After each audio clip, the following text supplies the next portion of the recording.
Hello and welcome to DDOCast episode 641, recorded live on Sunday, June 20th. I'm your host, Patrick. Happy Father's Day. It's Father's Day today, so happy Father's Day to all the fathers and fathers-to-be out there. With me this week, we have Vooduspyce. Hey, everyone. Welcome back, sir. Thank you. And we have Axel. How's it going, everybody?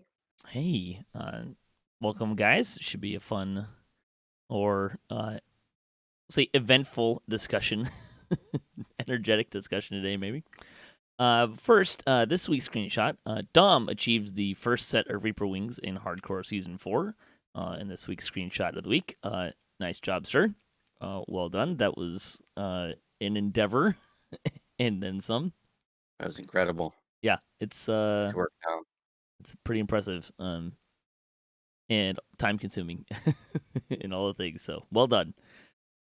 We like to talk about Dungeons & Dragons online nearly every weekend. You can catch us through Twitch, YouTube, the DDO forums, iTunes, or from our website at DDOcast.com. DDOcast is hosted by Cyberears, the awesome podcast hosting network, and shows are usually available within a few days of recording. The next show will probably be next weekend, and you can stay updated by following us on our social media pages. At DDOcast on Twitter is the best place. Or you can check us out on DDOcast.com. We even have a calendar there that I mostly keep up to date. On the podcast this week, we got a Lamania preview.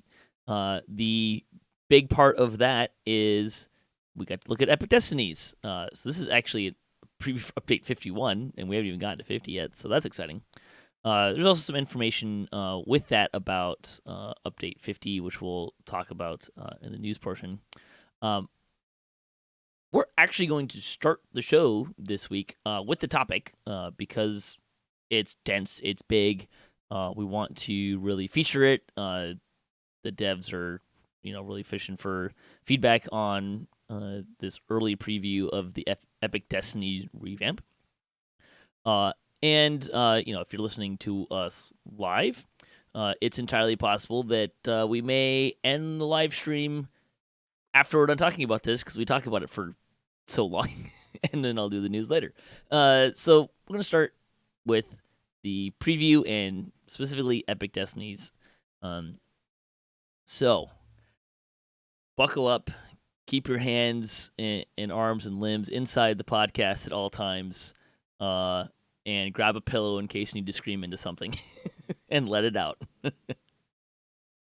All right, so we're going to take this in chunks, obviously, because there's some big posts on Lamania, which we'll link to in the show notes.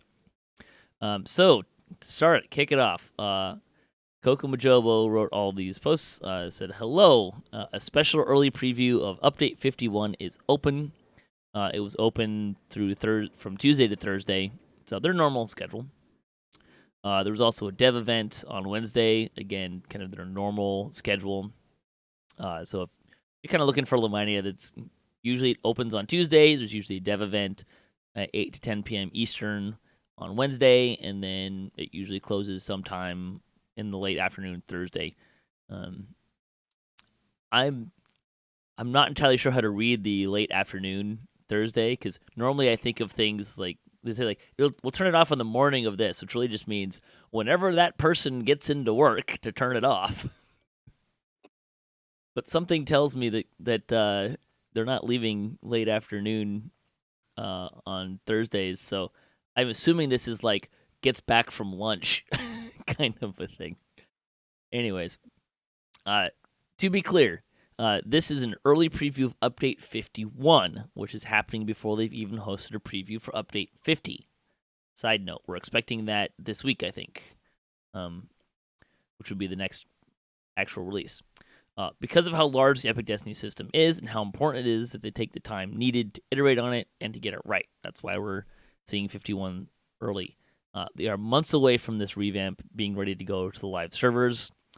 Keep that in mind, especially to make sure to take a look at the known issues. We're not going to go through the known issues just so people are aware. We're just kind of cover some of the main things here.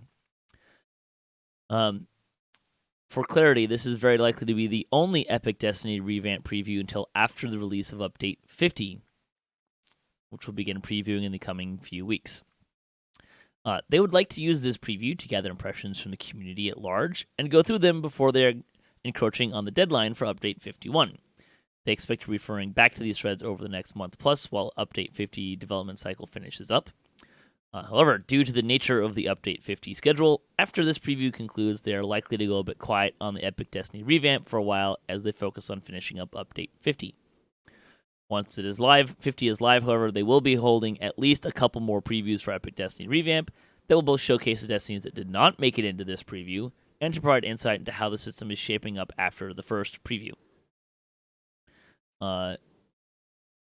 This preview contains one real feature. It did have some Update 50 changes, which we'll cover in the news section. But then he lists a series of threads. There's kind of 3 big threads, which are where we're going to probably spend a bunch of time on. And then there's threads for each of the 7 of the 12 Destinies that are available in this early preview. So he also put them in an order that he recommends that they go through, which of course we will follow that order. But before we get there, hey, is anyone else really happy that they're previewing this really early? Yes, I'm sure they wanted to do that to get really early feedback so they could more easily make changes should they need to. And don't panic. This is really early. And not only is it really early, but it's really earlier than it seems how early it is. It's even earlier because I remember them showing this to the Players Council like a year ago. I'm not on the Players Council anymore, and I haven't been for a while. But back when I was, we were seeing iterations of this, and they were, molding it into shape even then. So know that by the time it goes on Lamania and we're seeing it here, it has already gone through the ringer. And they're so persistent on wanting to get it right, which is a good thing for us that they're giving us this early preview here, which I think is really great. And they did get a lot of feedback. Yeah, I mean, if you remember, Feywild was supposed to push that level cap increase, right? And an Epic Destiny Pass was supposed to be part of that. That came out last December, so almost 7 months ago when Feywild came out, right? So, and they realized for that they needed to kick that down the road. So that's definitely a thing, right? So they've been iterating on it for a while. And they're going to iterate on it some more. So I think this is slated to come out fall, winter. I think that's when they were targeting Update 51. So, because Update 50 is supposed to be in the summer. So, yep. Let's see. So, first thread is the Epic Destiny Core Framework thread. So they're going to fully revamp the ED structure from the ground up to provide a cohesive leveling experience from levels 20 to 30 and beyond. The new structure will resemble heroic enhancements, 6 cores along the bottom, 5 trees reaching to the top. However, there are some notable differences. Also, I'm not entirely sure why they didn't also just say that it resembles the current ED structure in the sense that there are cores on the bottom and tiers. I guess there's 6 tiers, right? So, there's one left now. Yeah. There's only 5 now. You can now be in a maximum of 3 Epic Destinies at a time. Think of it like the current enhancement window, but without any ability to scroll horizontally along trees. You can select up to 3 trees at a time, socketing them into place in your ED window, just like you select your heroic enhancement trees. You can spend points freely between these trees, and resetting your ED points out of a tree will allow you to choose a new one. As you level up beyond level 20, you will earn Destiny points you can spend in these trees. Epic levels now display their experience in ranks, just like heroic levels do. Each point is earned at each rank of an epic level, which means that each epic level corresponds to 4 Destiny points. The 5th rank of each epic level is the level itself, as it is in heroics. That means you'll earn Destiny points at a steady rate rather than in large chunks every 5 ranks. I mean, Sure. That last statement's kind of funny because if you think about how, if you can remember, for those of us who've been playing for a long time, back in the day when you had to level up your destinies, you actually earned them one rank at a time, and then you got a core when you reached that level in that tree. So, but anyways, each Epic Destiny ability in the new Destiny system has a Destiny point requirement as well as a level requirement, just like heroic enhancements do. So you can't jump right to the end at level 20 without spending the requisite points up the tree. The level and AP requirements are as follows. For the cores, level 20 is 0 points. Level 20 core 2 is level 23 and 5. Core 3 is level 26 and 10. Cores 4 to 6 will eventually be available at levels higher than 30. Exact breakdown TBD. And then the tiers, tier 1 is level 20 and 0 points. Tier 2 is level 20 and 5 points. Tier 3 is level 3 and 10 points. Tier 4 is level 26 and 20 points. Tier 5 is level 30 and 30 points. And you can only be in one Tier 5 Destiny at a time. You'll notice that the tiers and cores don't exactly match the heroic enhancement trees, and we'll get to that in a moment. These new ED trees are a mix of the old ED abilities and brand new ones, providing a huge variety of options to players both familiar with our current EDs and hungry for new exciting abilities. As they examine just what made the old Epic Destinies compelling, they're able to make sweeping changes to themes and designs to better support the widest range of available play. You'll see familiar abilities in unfamiliar places, new abilities in place of old ones, and a lot of radical changes to bring the entire Destiny system together into more of a cohesive whole. They'll have separate posts about the general design notes. All right, I think let's pause there. How are we doing so far?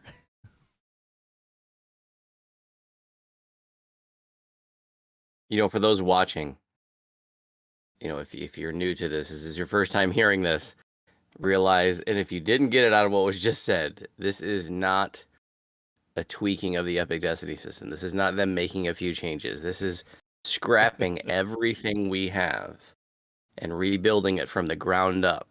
They're still calling it Epic Destinies, and a lot of the names are going to be the same. But, it's like gutting an entire car, taking out the engine, transmission, and everything, and all you're left with is the body. So is the body left? It kind of looks the same, but, inside it's completely different. I feel like in that analogy, it's like taking the steering wheel out of a car and then building a new car around the steering wheel. So the point is, we have a major overhaul, rebuild, redesign, reinvention here. But don't panic.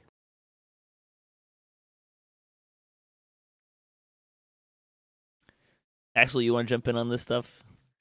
Yeah, I mean, I just I know the level gain stuff is what a lot of people are concerned with, and it's a thing where I'm kind of conflicted with it. I mean, it's going to be definitely a big change, not getting everything at 20, but I guess some of the other stuff we'll get to later. But they've done a lot here to really, remove these barriers here that these ED systems have had for like alts and new players, and that's the thing I really like about these changes. But I guess we'll get more into that later.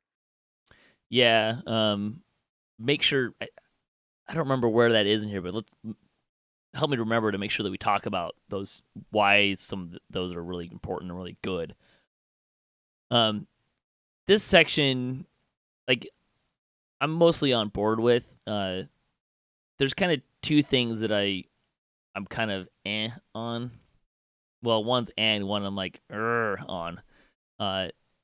Cores 4 to 6 being made available at levels higher than 30. I really don't think I like that. Because these are Epic Destinies, and I'm not sure what the value of those cores being available at higher than level 30.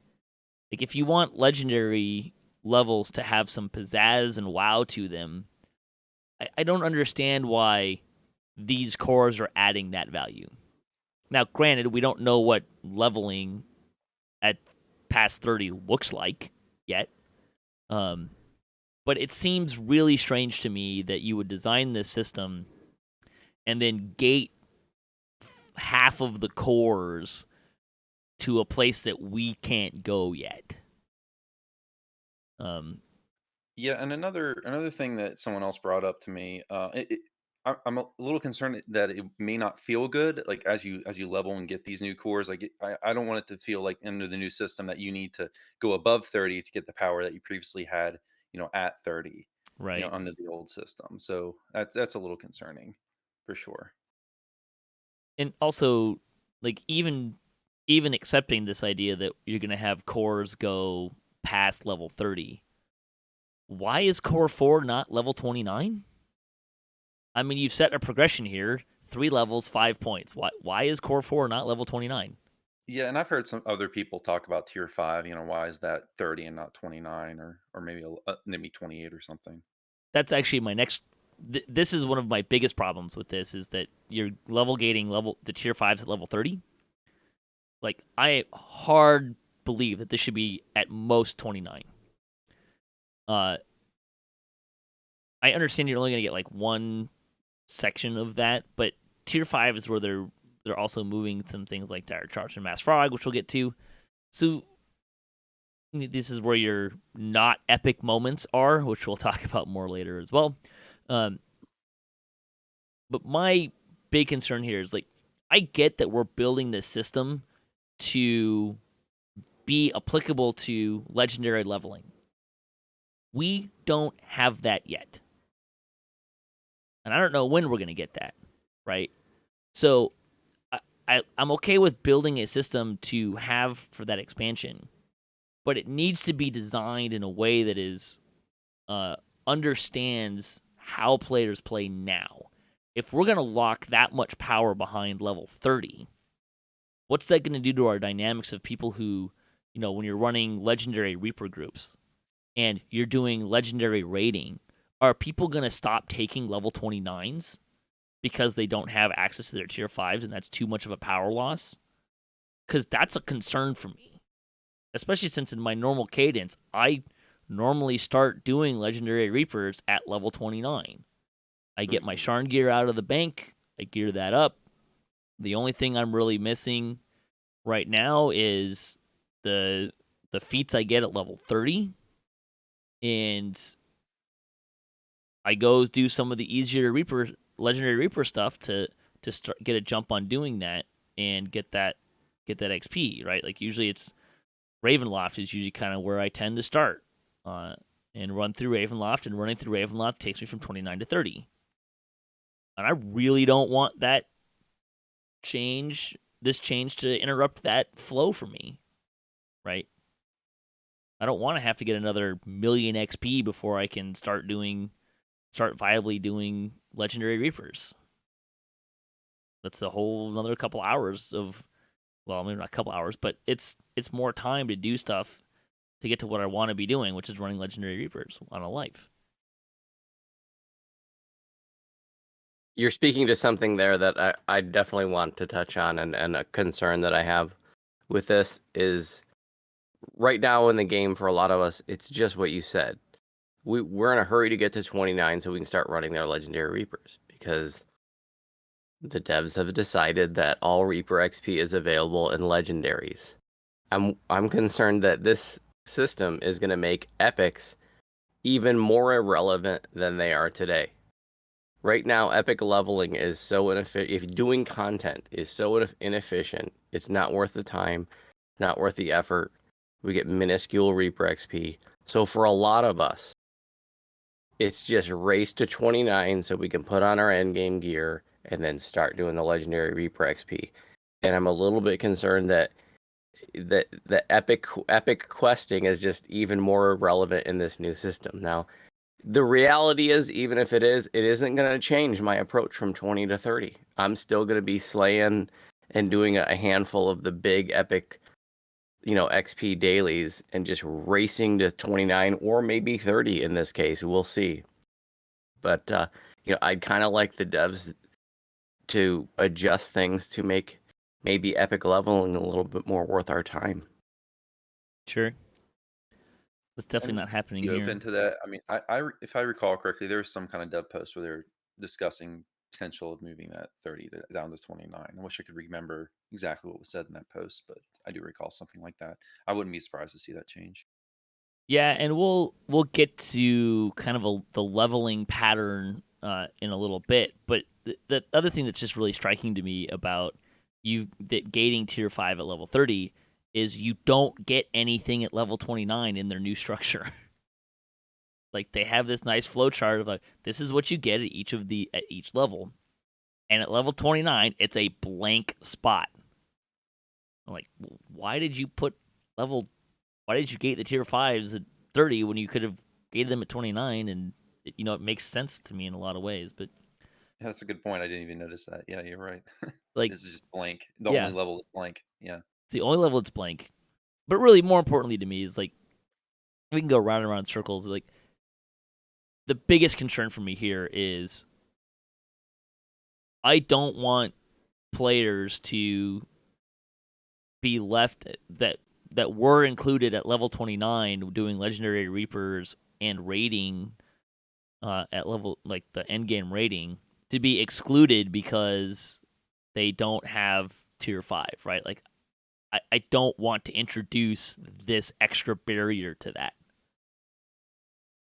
And I say that as someone who leads a lot of raids, and I already kind of lean towards, like, if there's 3 spots and there's 4 people that want to come and one of them's not 30, I generally kind of lean towards taking the 30s before someone who's not, right? One thing I will say though is, I mean, with the level cap going up, I mean, rating, I don't know how much longer rating at level 30 is going to be the thing. It's now going to be 35 or 40. Sure, but again, we're designing a system that's going to be used long term, but it needs to fit now. It exists I guess now. it depends when the level increase is going to happen. I mean, the level increase is not going to happen for a couple months after this comes out, right? Like,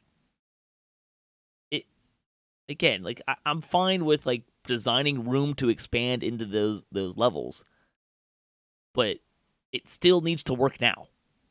It needs to be fun now. Because if it's not fun now for 3 months, you're going to turn a whole bunch of players off and lose a bunch of players. Maybe they'll come back, but you're at the very best, those players are not spending money on the game for 3 months. And then again, just like from you're building this standpoint, your tiers are 20, 23, 26. Why is it not 29? What they could 29 consider does. doing is taking, actually filling those in right now. And then, when the level cap, say, raises to 33, for example, take what was at, the highest core and move it down and combine it with a lower core and then add something new. So we're getting all the cores now. When they raise the level cap, they can then really add something really neat and just combine what was there now. And that way we kind of get a feel for a complete system, because the reality is the devs last year, and I'm going to be paraphrasing, so forgive me if I don't get it exactly right, but they said their plan was to raise the level cap to 40 in increments over the course of the next, I think they said several years, maybe they said 5 years. And I just want to remind everyone, or maybe you weren't around, that the level cap went from 20 to 30 between 2012 in 2015, so it was a 3-year period. So maybe we can see something similar to that. Yeah, I think they should. I think there needs to be 2 changes here. One, tier 5, 29. I'd be fine with that. That's when you get all your current gear, like the big boost in power gear. Just let that 29 be this kind of big power bump. It's fine. It works right now for a variety of reasons. And the cores, all 6 cores should be available in epics. If you want legendary stuff to have fun, cool stuff, right? Why is it in an Epic Destinies system? Like, are you telling me that? Because part of what I feel like I'm being communicated to here is cores 4, 5, and 6 are going to be some of the primary components of, I'm leveling past 30. Why is the Epic Destiny system these 3 cores, ooh, wow, I'm leveling past 30. Like, that doesn't make a lot of sense to me. So, I guess one thing I would add is if you kind of look at the pattern here, I think they've kind of hinted a little bit at what the level cap increase is going to look like, because you look at the cores 4 to 6, if you just follow the pattern, I think we're going to get at least level 35.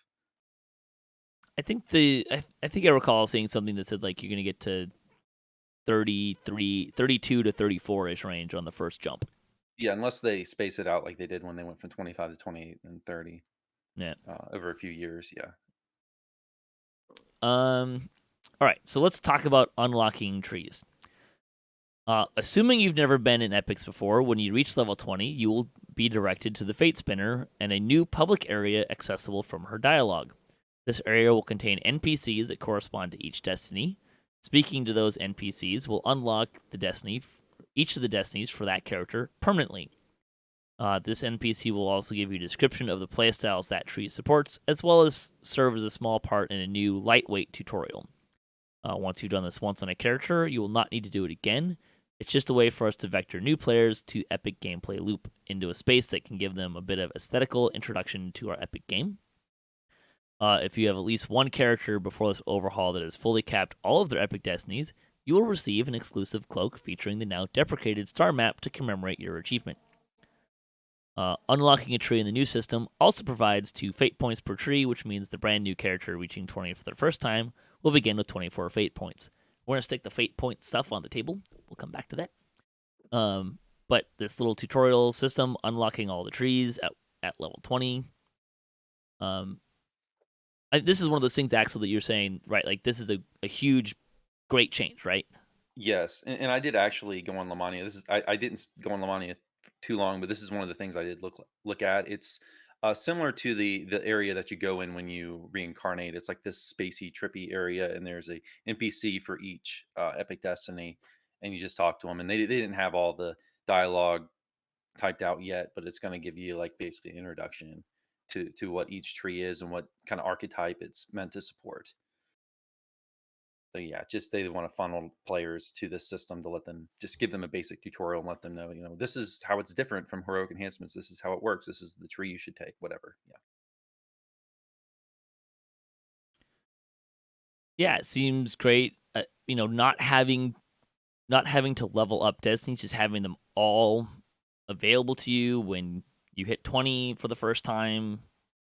It's great. It's one of the kind of the biggest complaints people have had over the years, right? Is I'm a caster. This character is a caster. Why am I having to level through Shadow Dancer and Dreadnought Exactly.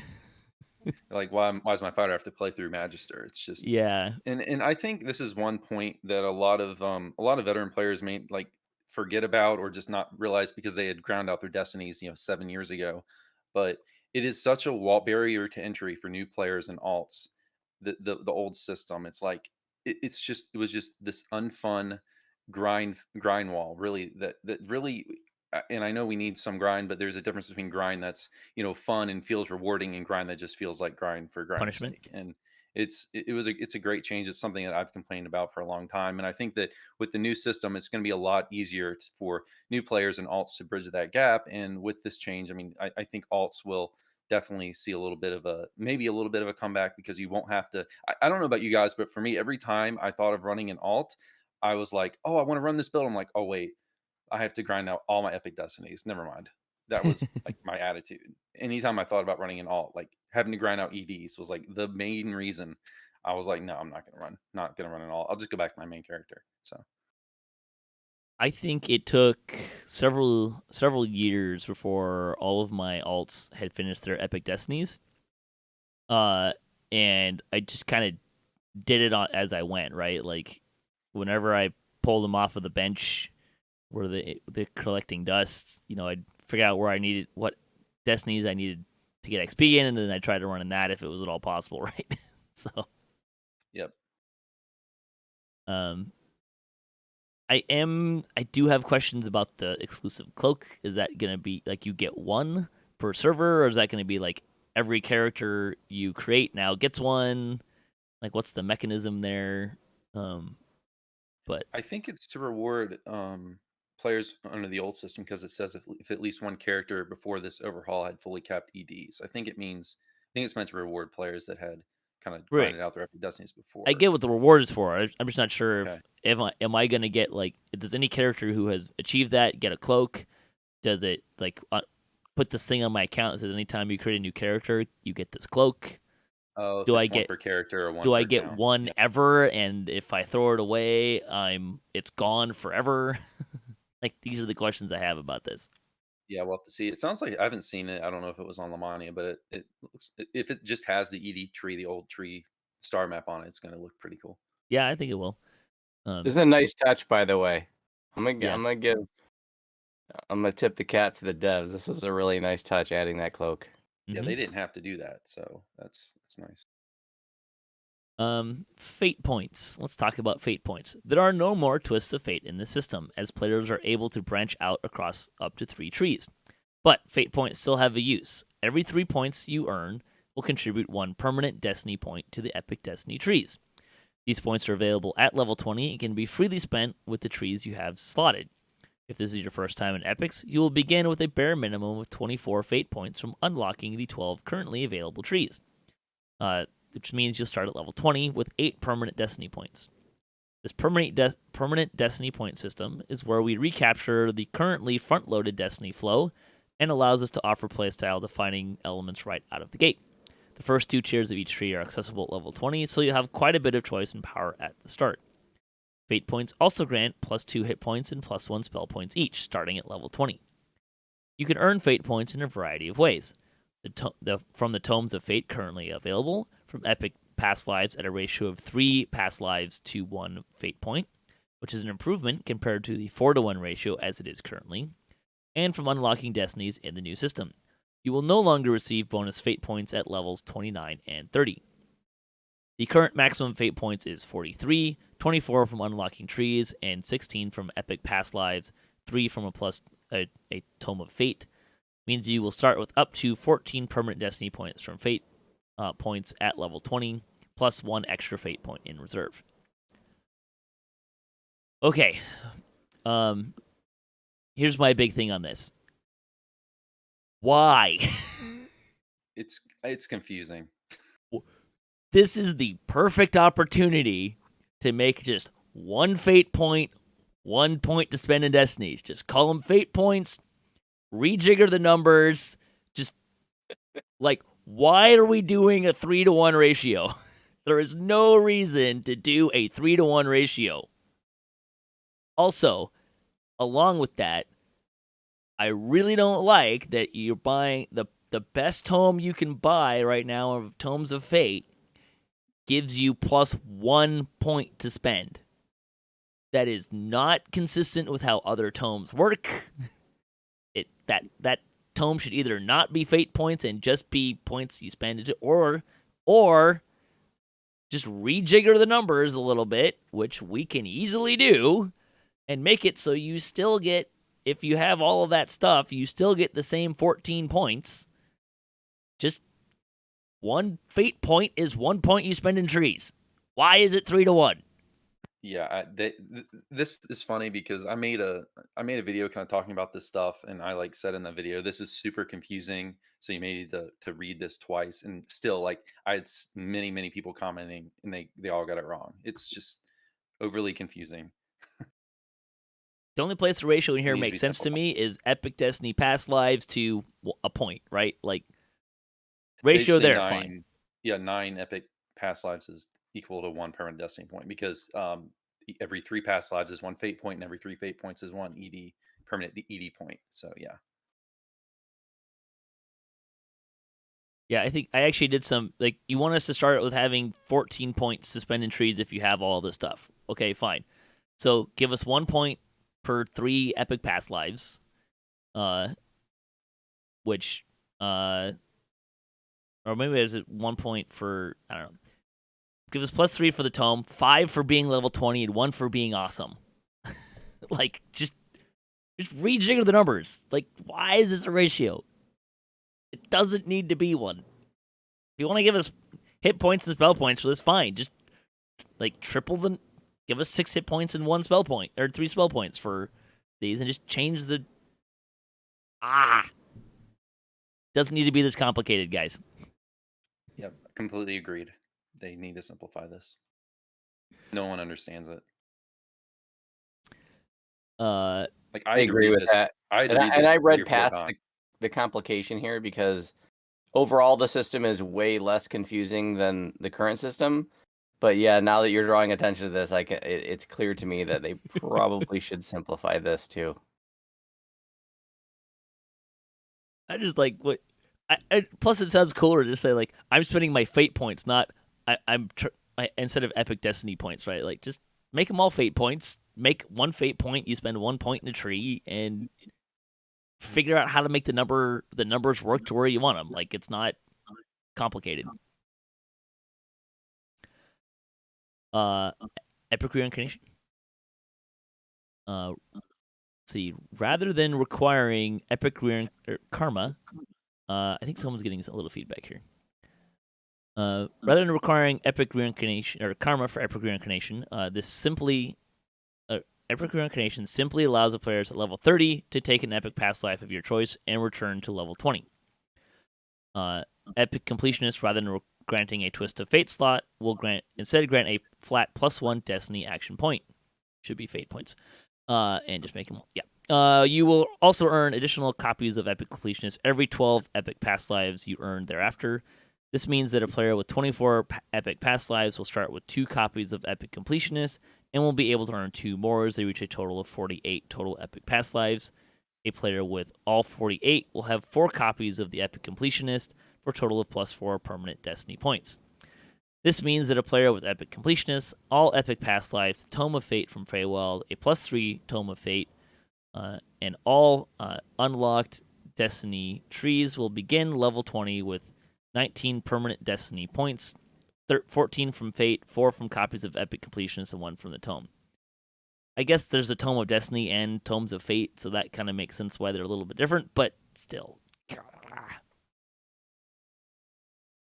Having 4 additional action points to spend in your tree compared to an extra twist of fate, it seems pretty weak. And I'm a little bit concerned about the lack of twists too, because I understand 3 destinies is pretty damn awesome, but I still feel like there's going to be those moments when we're like, I really want to twist an energy sheath from that other destiny or something like that. You just want that one thing from one other That tree. one thing, right? Yeah. I guess first of all, I mean, yay for them getting rid of karma and that whole Yes. Yeah. system. I mean, that's such a great change. So you can just take whatever epic past life feat you want. Again, not running in destinies you don't want to run in. Exactly. Like, no, if you're on your fighter, you don't have to run, 3 lives in an arcane destiny to get an arcane past life. I will say, I think epic completionist just giving one destiny point feels a little weak to me. I don't know. What do you all think? Yeah. It feels not like it should be the shiny thing to get epic completionist. It just feels kind of generic and not all that rewarding.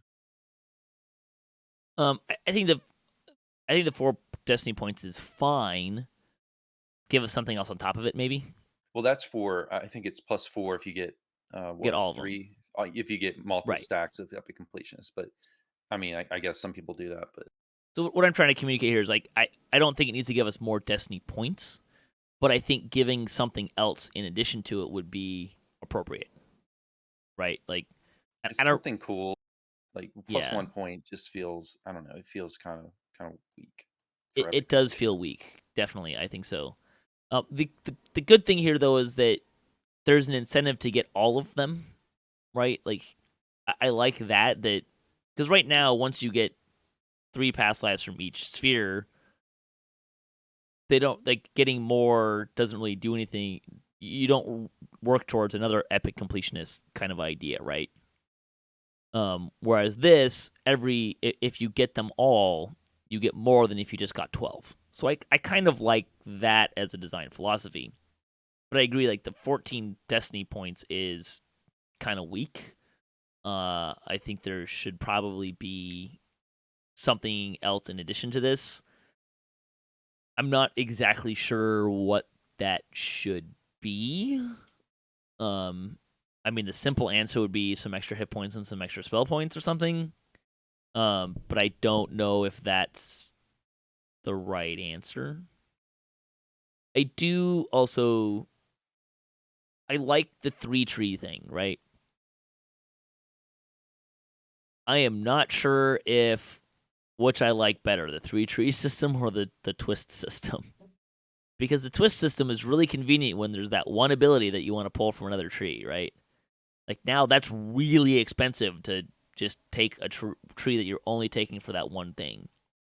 I guess it depends how much compelling tier 1 and 2 stuff is in the other trees that you want to dip into. Yeah, but there's some really compelling things that I like dipping into now. Now, granted, everything's blown up and things are gonna be all over the place and stuff. But like if we're gonna I think a different way of thinking about it is if you're not gonna have twist of fate slots, they need to be more intentional about where things are in trees. Because like right now, there's a really nice +6 to intimidate in the draconic, the dragon tree. Why can't I think of the name right now? Incarnation. Yeah, there we go. The one that I'm in most of the time as a TR when I'm doing my TR project. But that +6 intimidate is like very few DPS casters care about intimidate, right? But tanks do. And it works really well in the current system that it's there because it needs to be a different tree and then I can twist it. Like that really works. But if we're gonna go to this new system, then I really need some of those things to be more thematically linked in trees that they should be in, if that makes sense. Yeah, with 5 twists right now, we can pull things from 5 other trees. And now it's like we can only pull from 2 other trees. Kinda. Sort of. And if you only want like one thing, I mean, you gotta put a bunch of points into it to get up to the tier you want. Or also you're using up that tree slot, right? Exactly, yeah. It's so difficult to try to compare because this new system is not, like I said earlier, this is not a tweaking of the current system. It's a complete redesign and reimagining of it. And so, until we start getting into it and actually playing it and seeing how it performs, it's so hard to try to make these comparisons. Exactly. Some of I these thought the same comparisons we're thing, trying yeah. to make may become just irrelevant. Yeah, like, and I see a lot of people doing that right now in the forums, like, oh, we lost this and this, but we haven't actually tried out the new trees to see how power appropriate it feels. Yeah. I think So it's really hard to compare. I think not having the twist slots will be fine if they design it well. Right? Like if the castery trees still has this like tanky thing in it that an obvious tank would want, then I think you're designing the system poorly with regards to this. It works really well right now because it's kind of fun to twist those things in and intimidate makes sense for a dragon, right? Like it makes sense where it is. And the current system is designed with having things splash in different trees that other builds might want so that you can use that twisting stuff. But now they just need to make sure that thematic stuff is in more appropriate trees, I think is all.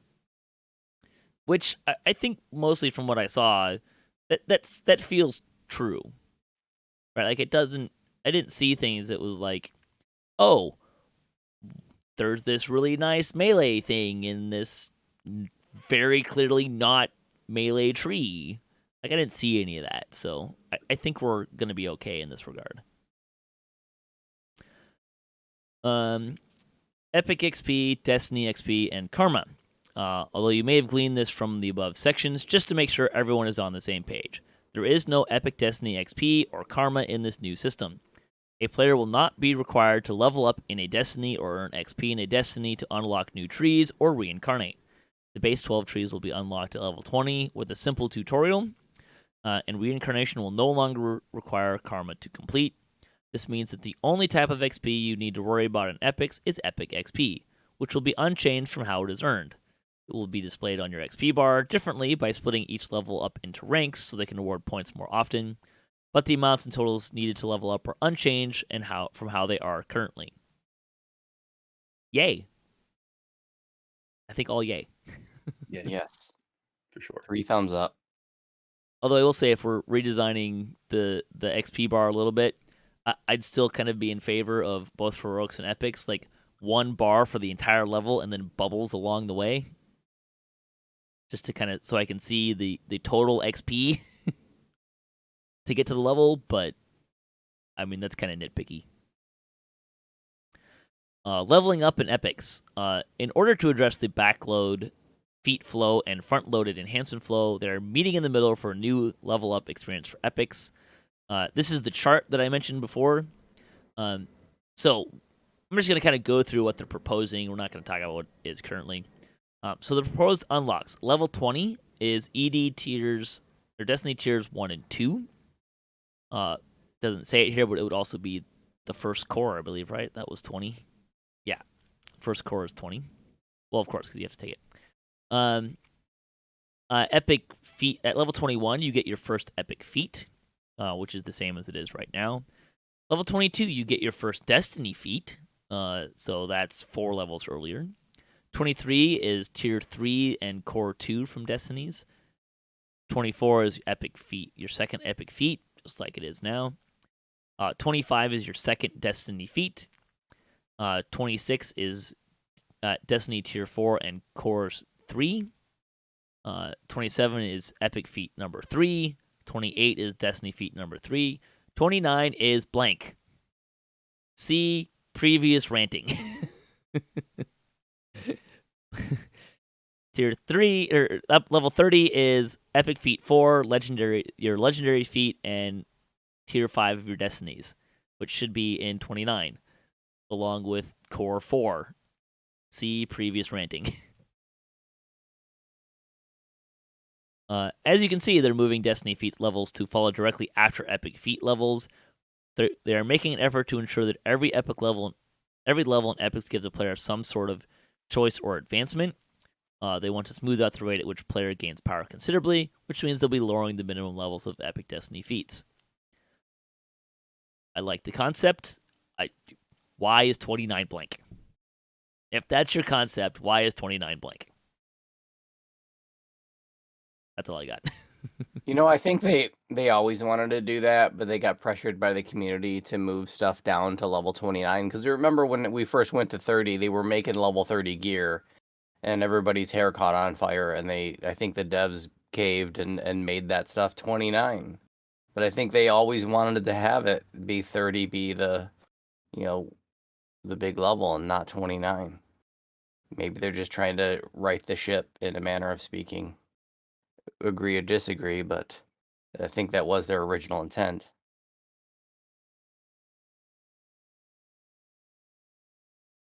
Maybe. Epic Destiny feats no longer has sphere requirements because there are no more spheres.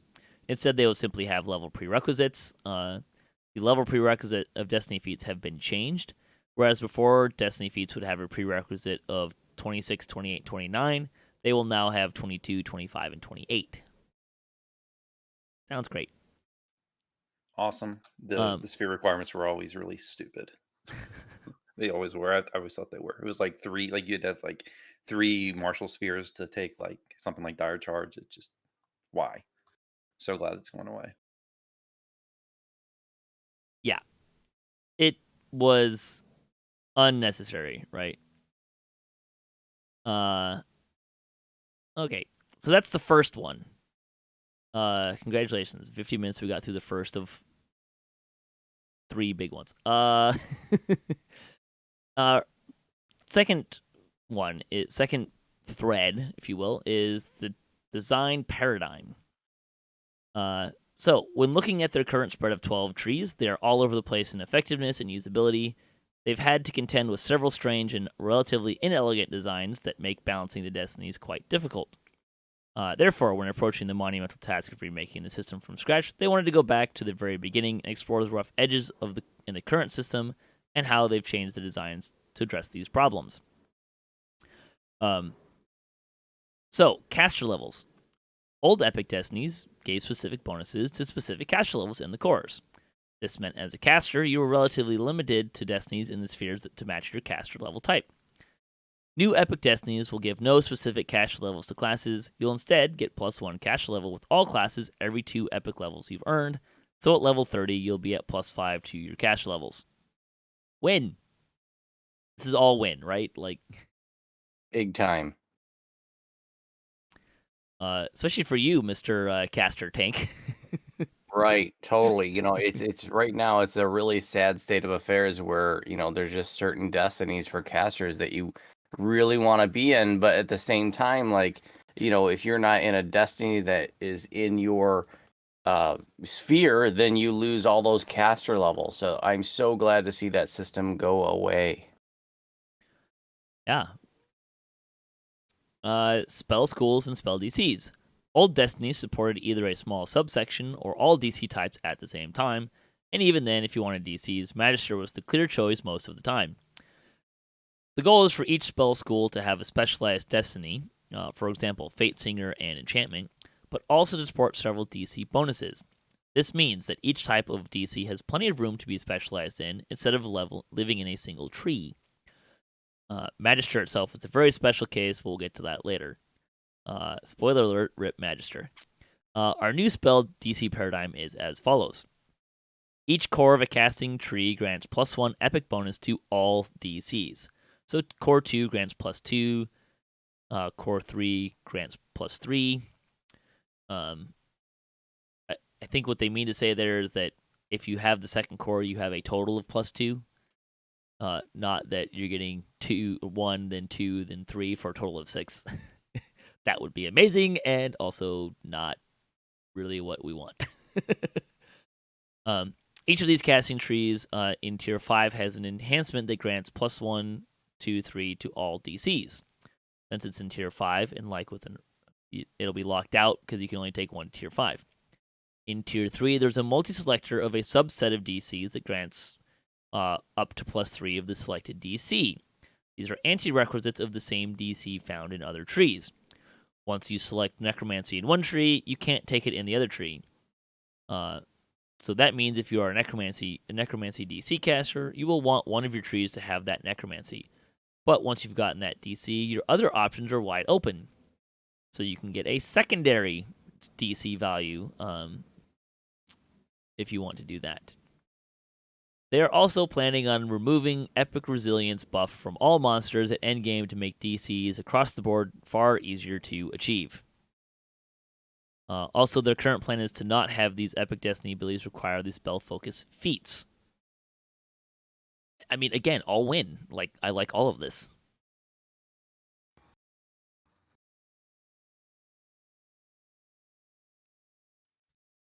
It seems like DC casting should be a lot easier, and I think I've said on multiple times, like DC casting is, I think, the most heavily invested thing build that you would need to do, right? If you want to be a DC caster, you pretty much got to go for broke.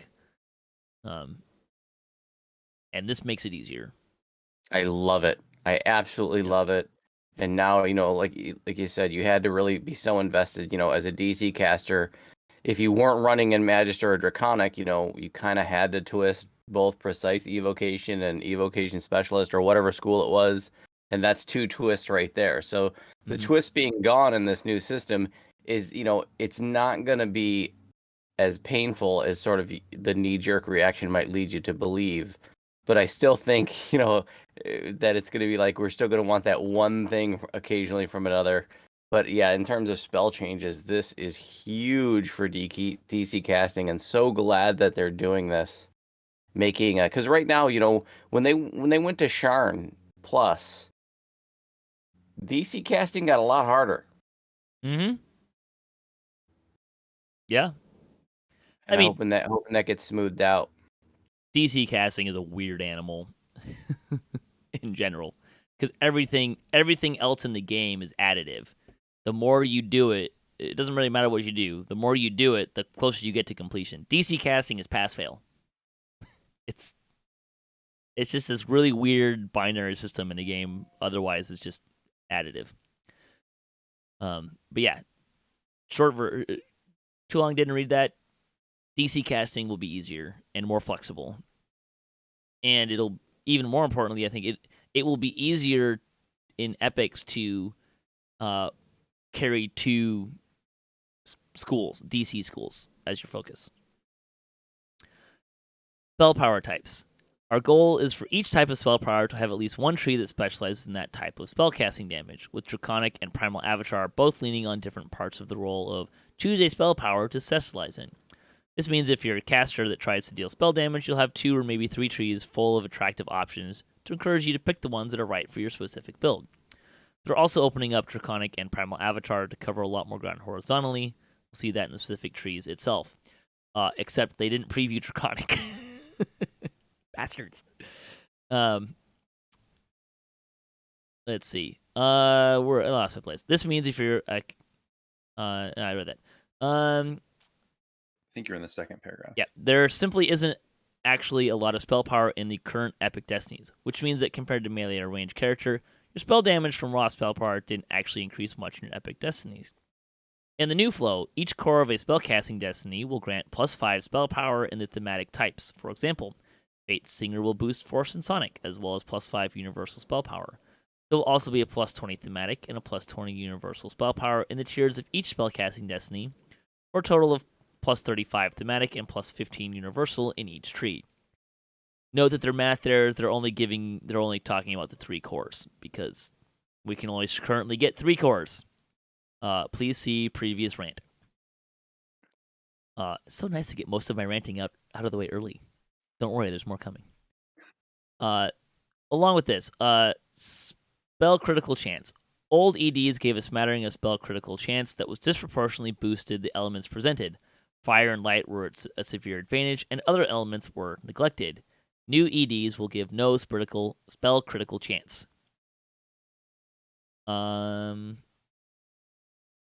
Spell critical damage. Draconic being the only source of spell critical damage meant that it was clearly superior in terms of raw damage for almost all damage casters, even if it was aesthetically or synergistically suboptimal.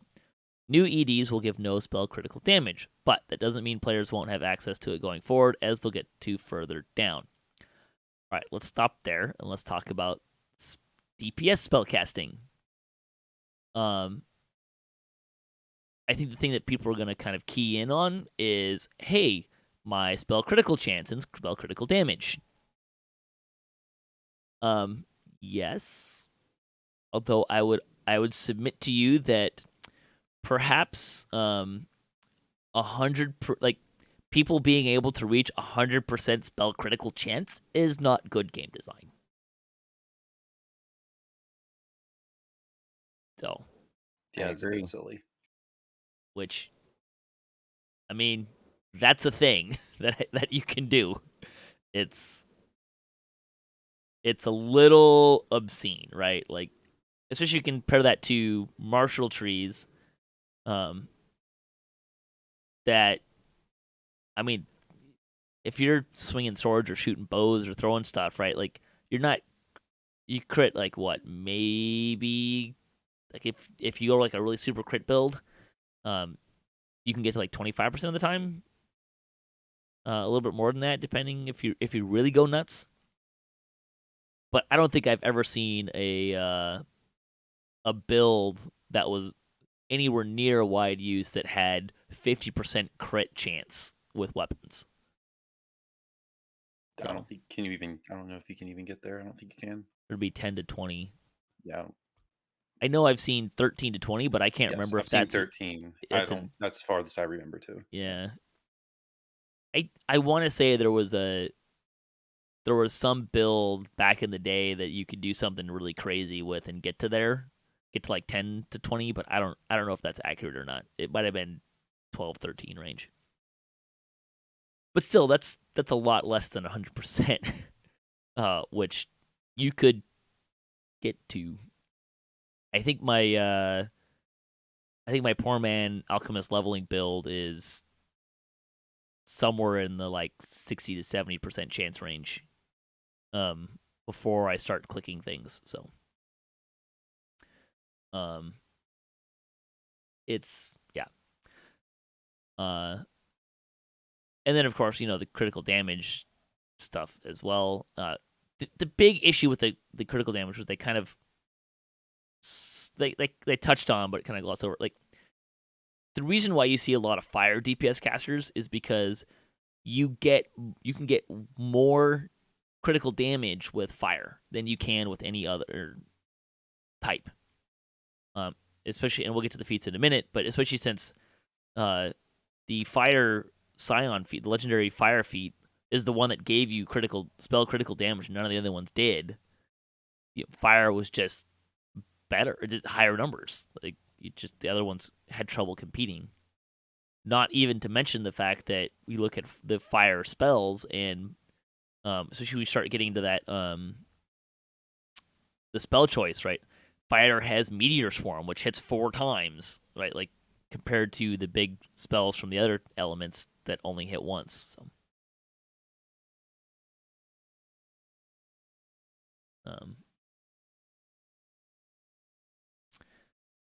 yeah, I think there's some people in the chat that are saying that they were thinking like 11 or 12 to 20 crit range used to be a thing, but I think everyone's kind of on the same boat. Like, I think this was a thing, but that was a long time ago. All right. Melee and range power.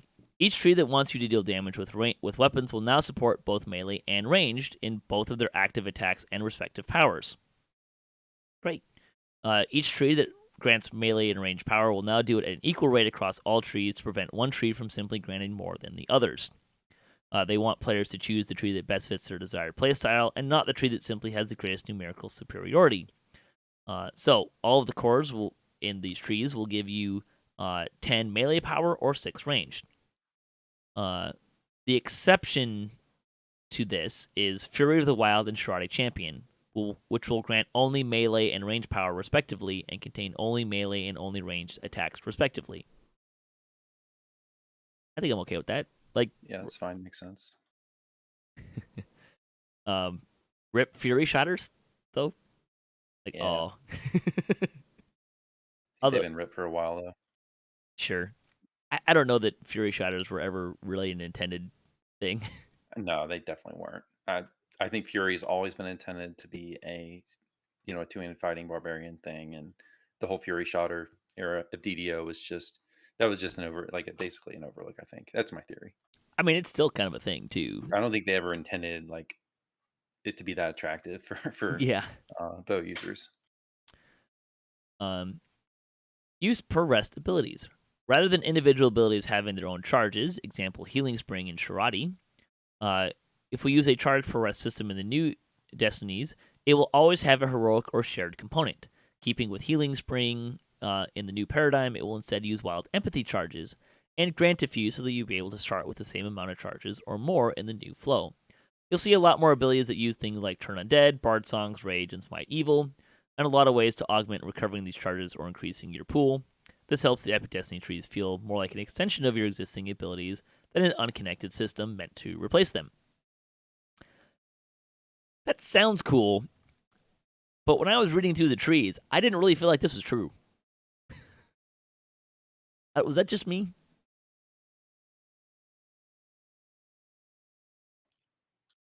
There were some, I think Divine Crusader has a lot of Smite stuff in there that's new, Yeah.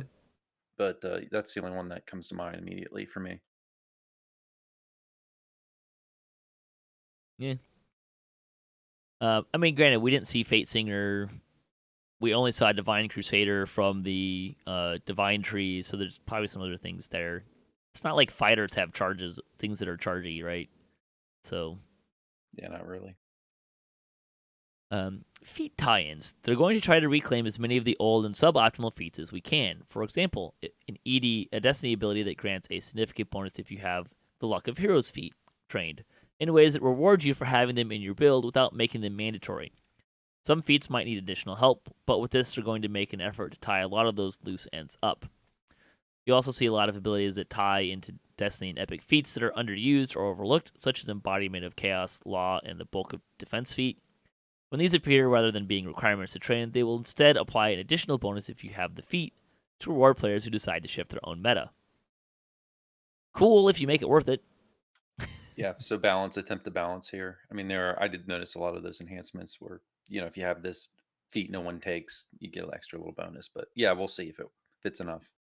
I love the fact that they're trying to take, some of those older feats that are just irrelevant and making them relevant, making them interesting choices. And most folks are going to have to take a critical look at their feat list after these changes and think about whether or not they might want to reconfigure. And at first I was thinking, and we're not getting any more feat slots, so that's just going to make it so much harder. But at the same time, some of us will be getting feat slots opened up because there are abilities that are currently epic feats that are becoming epic enhancements, so we won't have to take those feats anymore. So some of us might be getting a feat slot or two opening up. I mean, but those are Destiny feats, though, right? So they would be, you'd be limited in what you could take from a Destiny feat. But sure. Oh yeah. I mean, I don't think you're necessarily wrong there. I hear what you're saying, and I think that's a great thing to go towards. But other than my tank, I don't really feel like I have a bunch of feat slots to play with. A lot of people are going to feel that way. And the thing with my tank is I could find things to put into those slots, but when taking a toughness feat gives me like 150 hit points after you add all the bonuses up, that's pretty compelling.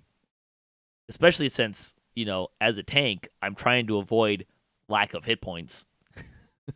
So, but I like seeing bulk of defense there. Bulwark of defense, like that feat is terrible. There was no reason to take that on a tank, and I'd love to see something amazing there. Ability score bonuses. There are no more ability score bonuses in these trees, meaning the line of +1 stat across the right edge of the trees. They took up a full fifth of the real estate of the old Destinies, and caused far more trouble than there was from a build choice perspective. That means that any class or build that can effectively use any tree without worrying about ability score mismatches. This also means that we have 20% more real estate per tree to pack in, more exciting abilities. That line was just such a tease, I tended not to take it. To see this change. I like this. I mean, I think having like a wizard who would take like all intelligence on the side or whatever in Magister, I mean, it's just kind of boring. So I like this. And this goes along with the DC changes. It should be easier so that, people who look at this and say, oh, I'm going to lose DCs. Well, they're making a bunch of DC changes too. So yeah, good change, I think. Yeah, Goldie Go from the chat says as long as there are compelling choices, then that's okay. It's a good way of putting it, right? Yeah, I tended not to utilize them very much. 2 points, because they were 2 points, right? So 2 points for +1 to stat. Maybe that was worth it depending on what else you had there, but Yeah, I if usually you're a DC cast like wizard or something, you may want every single DC you can get. So even still, I tended to put points in other places. If you wanted all your stat points too, you literally have to currently spend half your Epic Destiny, your enhancement points. Half. Those a lot. Those things were like, I need to spend more points to go up the tree, and I don't have points. I don't have everything I want to buy, so I'd buy that. That's usually when I was buying them.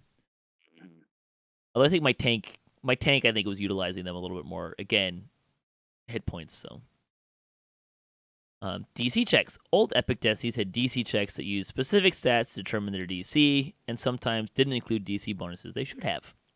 This meant that if you were a specific caster type, you were limited in which SLAs had workable DCs. In the new system, if an ability has a DC, it follows this formula: 20 plus highest of intelligence, wisdom, charisma if it's a spell, or strength, dex, con if it's a purely physical ability, or the highest of all ability scores if otherwise or both, plus the spell school bonus if it's a spell, or appropriate DC bonus such as sunder or trip if not, and include things like breath weapons if it's a breath weapon. This is great. Yeah. It's really great. This means you can expect a relatively small range of DCs for your abilities that use the same stats, even across separate trees. It also means that if you're a spellcaster, your primary spellcasting stat will be able to contribute evenly regardless of which tree you're in. Yay, great. New trees. One of the major changes as part of this refactor is that we can begin releasing entirely new Epic Destinies. Goal is to end up with 12 at the start, and then slowly start rolling out more, at least until we can get up to 15, which each tree loosely corresponding to a heroic class. In more immediate news, we're retiring Magister Epic Destiny and replacing it with Magus of the Eclipse, a brand new destiny that focuses on negative, cold, and necromancy spells, as well as leaving potent anti-magical defenses. Eventually, this tree preview post will have a lot more information on why this tree specifically was replaced entirely instead of being refactored, but that it isn't ready for this preview. For now, suffice to say that when we went into building out a new cohesive epic ecosystem, Magister in its current broad form did not fit the framework. I think the kind of the underlying stuff there is because we remember what we were talking about with the spell DCs and stuff. Magister was a DC tree. If they're trying to make it so that you can do DCs out of all of the casting trees, a specific DC tree doesn't fit that framework anymore.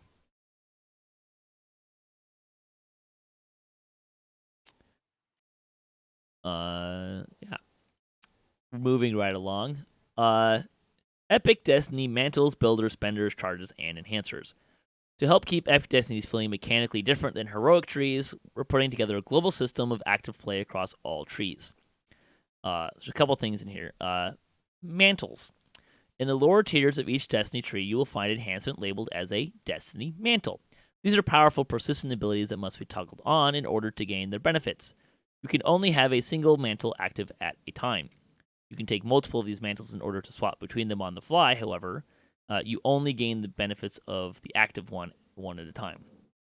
These exclusive toggles are how they're planned to keep powerful passive abilities and aspects separate from each other. For example, Grandmaster of Flower's Monk animation suite versus Shadow Dancer's Shadow form, without making them truly exclusive. Their exclusivity also means that we can allow players to access them right at level 20. I think I like this. Seems fine. Interesting.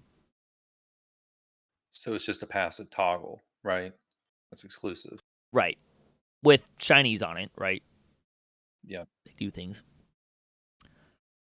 Yeah, they're letting us choose 3 destinies in the new system, but this mantle portion of it is almost like that's your destiny choice right now. But you can switch between it on the fly. Mm-hmm. It's kind of like that. Should be cool. Yeah, like it was kind of interesting to look at the different. I actually kind of read through all the trees, took notes, and then I actually went back through the trees and just kind of like looked again at the mantles, just kind of see what they were and how they're interacting. Spoiler alert: I really didn't like the monk one. We'll talk about that later. Charge system, builders, and spenders. Scattered throughout the Epic Destinies, you will find abilities that mention one of 4 varieties of charges. These are a resource shared among multiple Destiny trees. There are 4 types of charges: Arcane, Divine, Martial, and Primal. All of them have a duration of 10 seconds, they cap at 3 stacks, and enhancements can increase your stack size. Throughout the Destiny trees, you will find many enhancements that will grant you one of these 4 charges. On their own, these charges do nothing except stack up on their cap for their duration.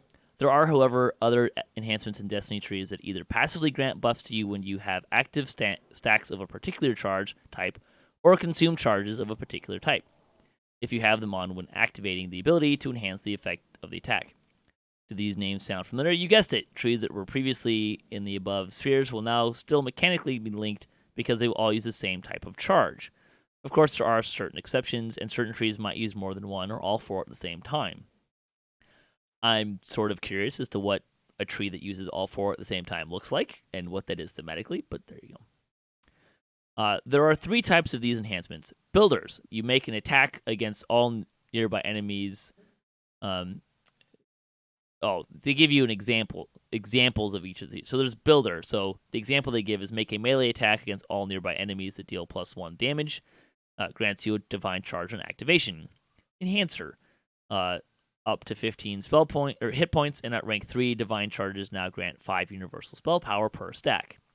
The Spender. Make a ranged attack with a +1 critical multiplier. Consume all divine charges on use. This attack has an additional +1 critical multiplier per divine charge consumed. In these examples, you could activate the Builder in order to make an attack and gain a divine charge. If you had the Enhancer enhancement, then you would gain +5 universal spell power for the duration of that divine charge. Default duration is 10 seconds for all 4 charge types. You activate the builder, you would again have 2 divine charges and a result of the enhancer plus 10 spell power. Then if you activate the spender, both of your divine charges will be consumed, removing the universal spell power, but you would make a range attack with a +3 critical multiplier.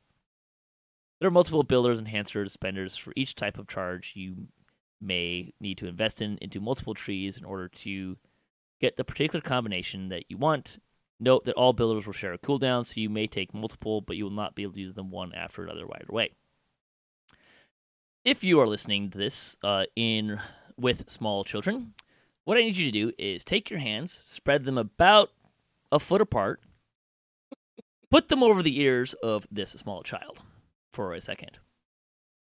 I fucking hate this design concept.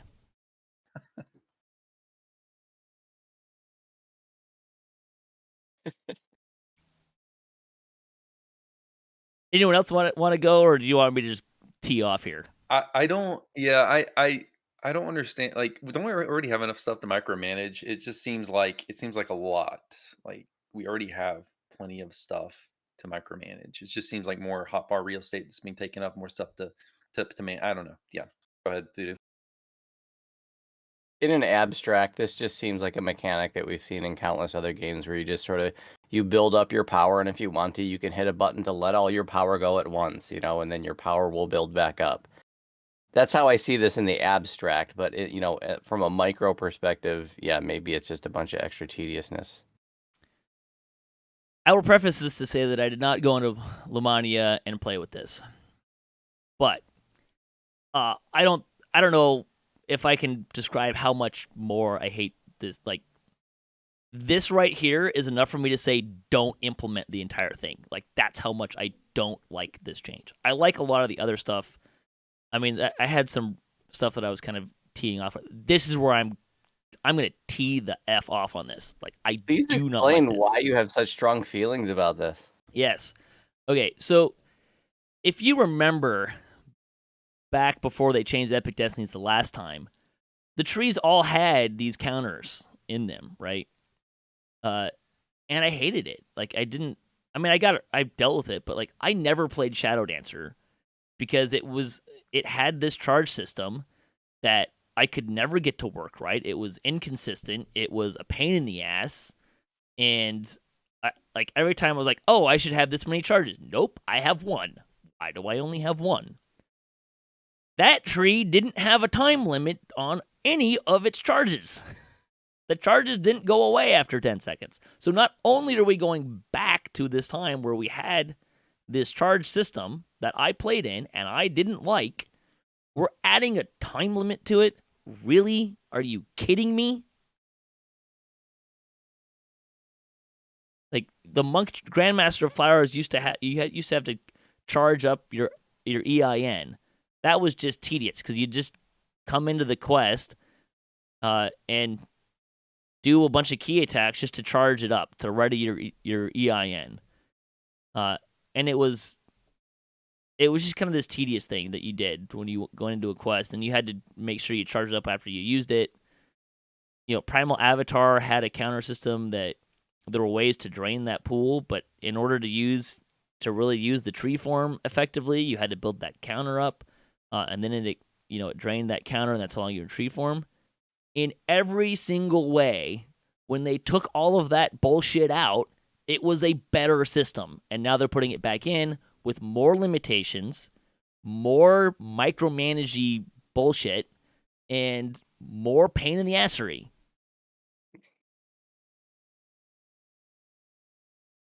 I'm seeing a whole new side of Patrick today. Yeah, I can't disagree with you, buddy.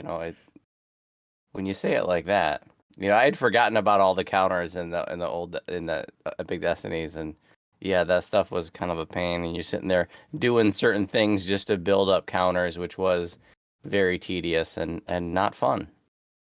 Yeah, I don't hate it as much as Patrick, but I will give it I'll give it a chance, and I haven't played with it yet on Lamania.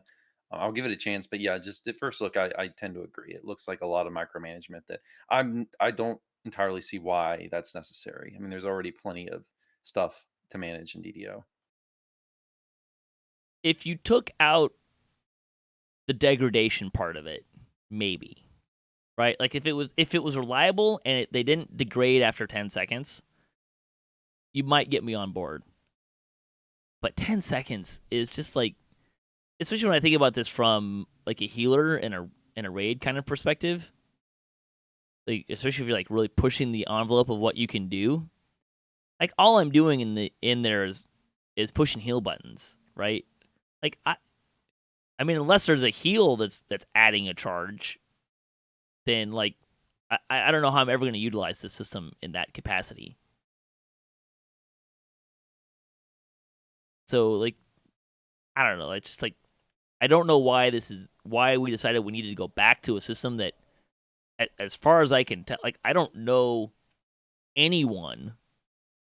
Like I don't think I've ever seen anyone say, "Hey, remember when we had charges in the Epic Destinies? I really like that. We should go back. Like what we have now is better." And I've never seen anyone make an argument, good or bad, to say that it's not that it's worse than the charge system we had before in Epic Destinies. And if you want to do some sort of a charge system, and like for me, it needs to be something that I don't need to actively manage and hit this master keystroke combo to maximize it, which, by the way, just widens the gap between skill players because we need that more. Master keystroke combo. I love it. But you're right. Totally right.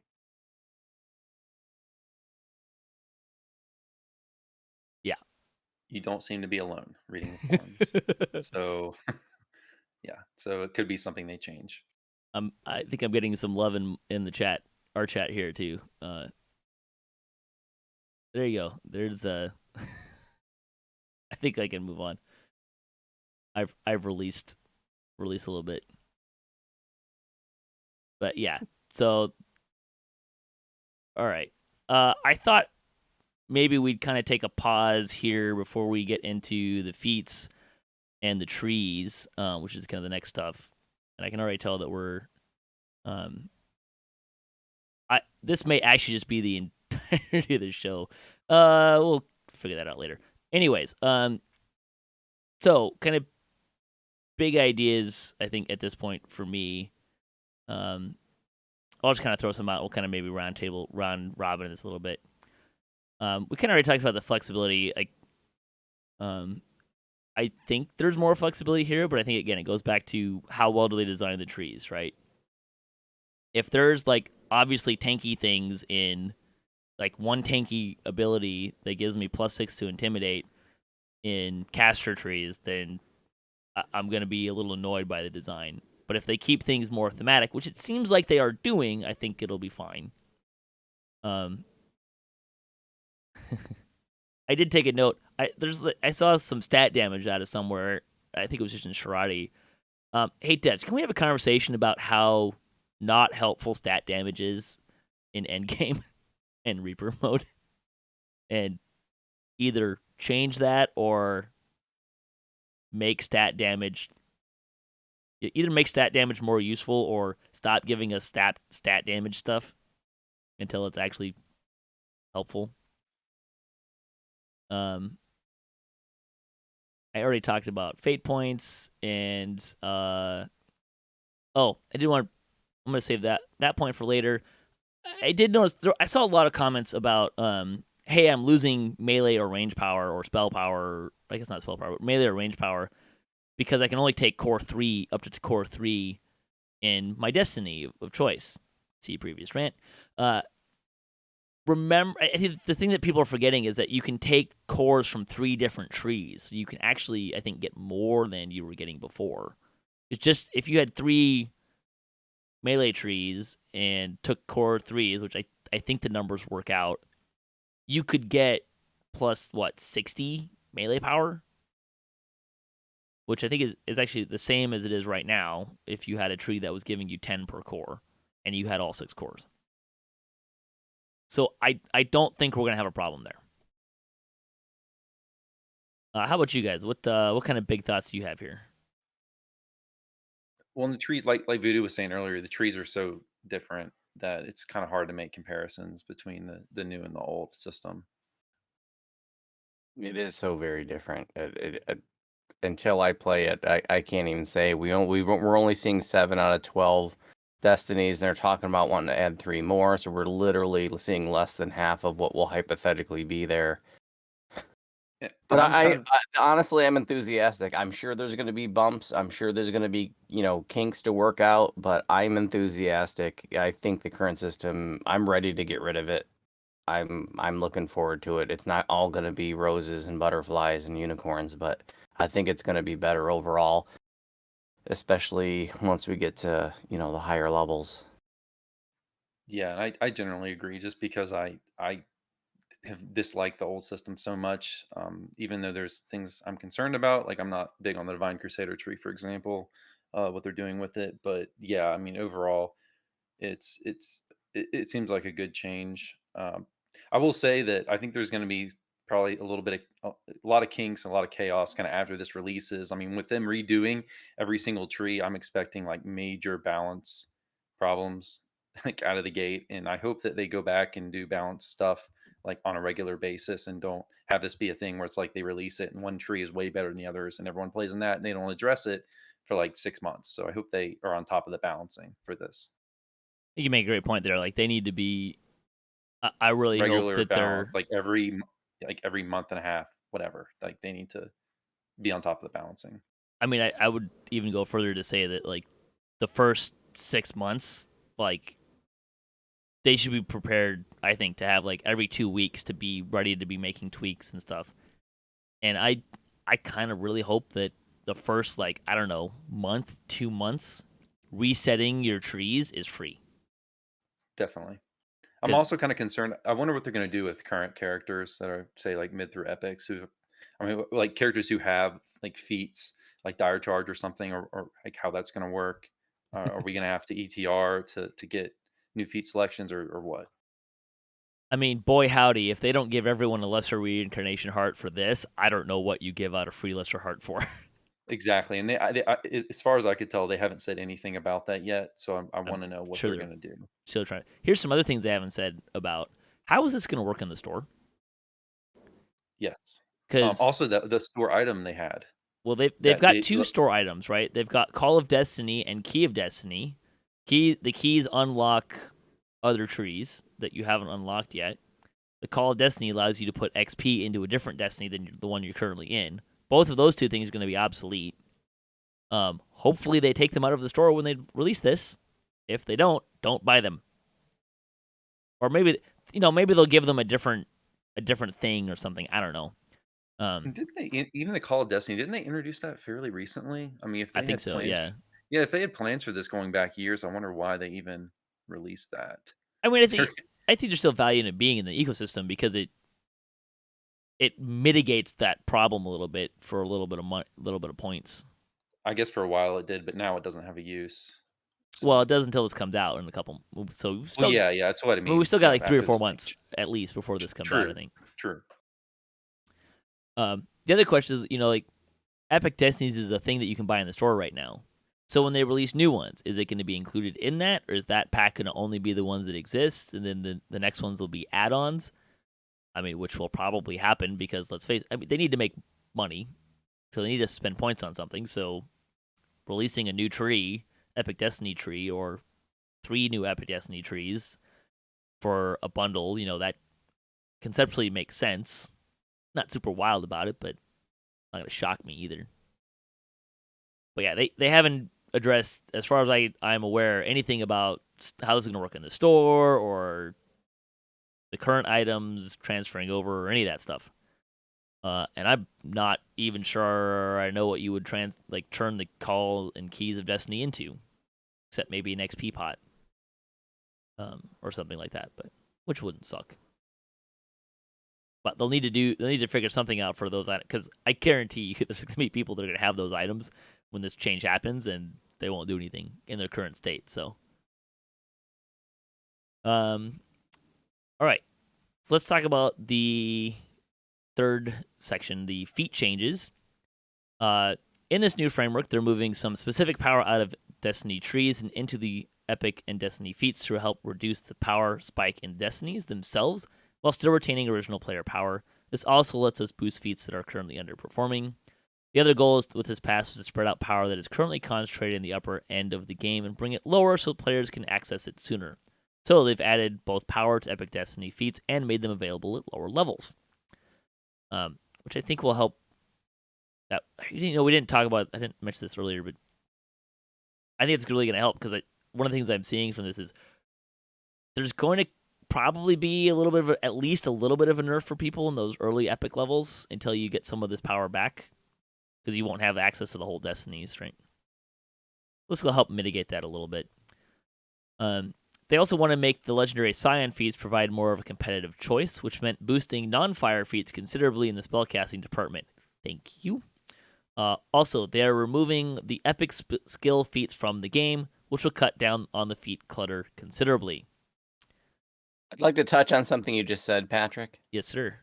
That you felt like it would be a little bit of nerf early on in epics, and that might be the case, but there may be a balancing factor that we're not considering, because I'm pretty sure that the devs said that they wanted to rebalance epic level mobs, take away the epic wards and things like that. So, if the content is easier, maybe we are a little bit weaker out of the gate at 20, but if the content is easier, it may balance itself out. Yeah, I think you're right. On the note of this epic skill feats, my only minor concern with this is Intimidate. I couldn't tell you if I actually have this on any of my 3 tanks at the moment. But I mean, look, Intimidate needs some love just in general, but there are some raid bosses that have super high Intimidates that are hard to hit as it is, so I'm a little leery about Intimidate going down. But I mean, I don't think many people are taking it either, so. UMD, this is auto granted epic skills. I read past this before. I'm bummed that this is gone. No, this is the ones that like grant +5. Oh, right. Excuse me. Yeah, you're totally right. My bad. Because there's, which did not include UMD, but the only one of those that I ever even considered taking recently was the Intimidate, and I don't remember if I did or did not. Okay, so epic feats. So this is the one that's auto granted. So it's +3 melee power, range power, 6 universal spell power, -1 to the spell point cost of all spells. I didn't realize that reduced your spell point cost by 1%. I didn't either. I don't remember that being. Yeah. Maybe have to check the wiki, but I wonder if that's there. new. I checked that because I forgot about that too. I looked in game and it says it. Huh. That's kind of neat, and maybe also a little silly. Whatever. Now also provides +1 spell casting level with all casting classes for every 2 times for total +5. Yep. Although I would have thought that we would have had that skill thing, but Destiny feats no longer require sphere requirements. Yay. Epic spell power of all types. They provide +20 spell power with the associated elemental type, and also +10% spell critical damage with the appropriate elemental type. Wowie wow. Big yay! Love it. Epic skill focus. All skills removed. Dire Charge and Mass Frog are no longer epic feats. Dire Charge can now be found in Legendary Dreadnought and Mass Frog in Primal Avatar. We'll come. Steelstar answered a question like, why this change? He said, to start, something specific to Mass Frog. Mass Frog has a known long-standing issue with its cast level that is important when it comes to spell resistance checks made when enemies have Mass Frog cast on them. Mass Frog is an epic class feat. Spells cast from class feats use your class level for their cast level, which means your effective cast level for Mass Frog is 10. Far lower than you need to land on the spell on the most relevant enemies with spell resistance. This is not something they can easily fix without significant reworks of the spell system or overly cumbersome background adjustments. The best way to make it effective again is to make it no longer be a class feat. That alone isn't the reason it landed in Destinies, but it's the reason they knew it needed to move. Both of these feats, they are taken way more than most of the Destiny feat counterparts, Granted, there's a case to be made for other Destiny feats aren't that good. In the future, they may be able to improve those feats, but that argument doesn't change the rest of why they wanted to move these two skills. What these two feats have in common is, 1, they're available to any character, provided you have leveled the relevant destinies once ever. They are area of effect, hitting many nearby enemies. Their effectiveness in combat is high relative to the amount of investment needed to use them. DCs needed to land them are somewhat low relative to other abilities, but they're very often taken on builds whose archetypes do not match the intended archetypes of the skill. In short, they don't feel it's healthy for the game, a game of this kind and strength of ability to be available at the level of invested Epic Destiny feats currently provide, especially as you will no longer be required to complete Destiny spheres, and especially as these two feats seem to be considered mandatory right now in too many builds. As a powerful primal transmutation spell, they felt the new Primal Avatar Tier 5 was a good place for Mass Frog. As a powerful martial ability with a tactical effect, they felt that the new Legendary Dreadnought was a good place for Dire Charge. Will this change affect some builds? Yes, definitely. However, if a build was only being held up by its access to one of these two feats, it wasn't an especially good build to begin with. And again, it's available to any build that wants it in Tier 5 Destinies. It's our hope that this new system has good accessible abilities for most, if not all, builds. I'm going to stop right there. Shouldn't that just be all? Like, all builds should have good accessible abilities? Just maybe. Anyways, ideally, you would find a good fit in this new system somewhere to fill the role left by these feats. My only real complaint with any of that is I kind of think they should be in Tier 4, not Tier 5. I think Tier 4 is a significant investment, or at least enough of an investment, but still allows a little bit more flexibility. I don't know that I want them locked out in Tier 5. Yeah, But I've seen a lot of. Go ahead. Go ahead, Pat. I mean, but I don't know how much I super care about that. Maybe like 50%. Certainly not as much as the charge system. I've seen a lot of people talking about this. I mean, like the Dire Charge, for instance, because that's kind of the main CC option for melees, and a lot of people concerned about that. But I would just butt it and say that there have been discussions in other about other trees. Like I know in the Divine Crusader thread, there was some discussion about adding like a CC ability there. So I think what they might do here is add some compelling CC options in other trees. So it's not like it currently is, where Dire Charge is like the main thing melees need to have if they want CC. I think they're going to add some other options. So I think people might be freaking out a little bit too much about Dire Charge. I think we'll see some other options. Yeah. Backtracking a little bit, Sneaky Wink in the chat says it could add Intimidate to Bulwarker Defense. I like it. Let's do that. Bulwarker Defense needs more compelling things. All right, so that's what's happening with Dire Charge and Mass Frog. Yeah. The translation here, at least on Mass Frog, is they don't just want any wisdom build to be able to take it. They're trying to steer this into like a more castery kind of option. I mean, something to consider with that too. You just said wisdom build. Keep in mind the other changes they're making with these kind of abilities is that it won't just be wisdom anymore, right? It'll be intelligence, wisdom, or charisma, which makes it more accessible to a lot of builds. But you have to take that one destiny, and probably nobody's going to take that destiny just to get Mass Frog. Like right now, you can take the feat just Mass Frog, and if you were a wisdom build, you could be very effective with it. But now, even though more casters will be able to benefit from it, it's not going to be the kind of thing where just like a monk is going to pick it just because they're a wisdom build. Why you gotta hate my monk, man? Why you gotta hate my monk? I'm not hating on monks. I'm just saying I think they're just trying to steer this into a more caster focused thing. Yeah. Like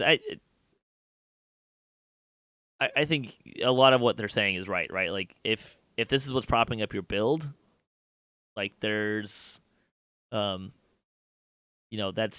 a problem.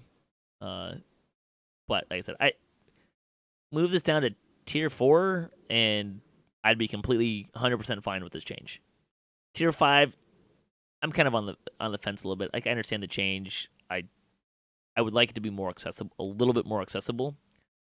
And I think Tier 4 still achieves that a little bit, because even if it's in Tier 4 of Primal Avatar, is a monk still, like, a monk can get it, sure, but they're going to be spending a bunch of points in a tree that maybe doesn't really make a lot of sense for them to be in. So I think there's still enough cost there, but that's me. Legendary feats.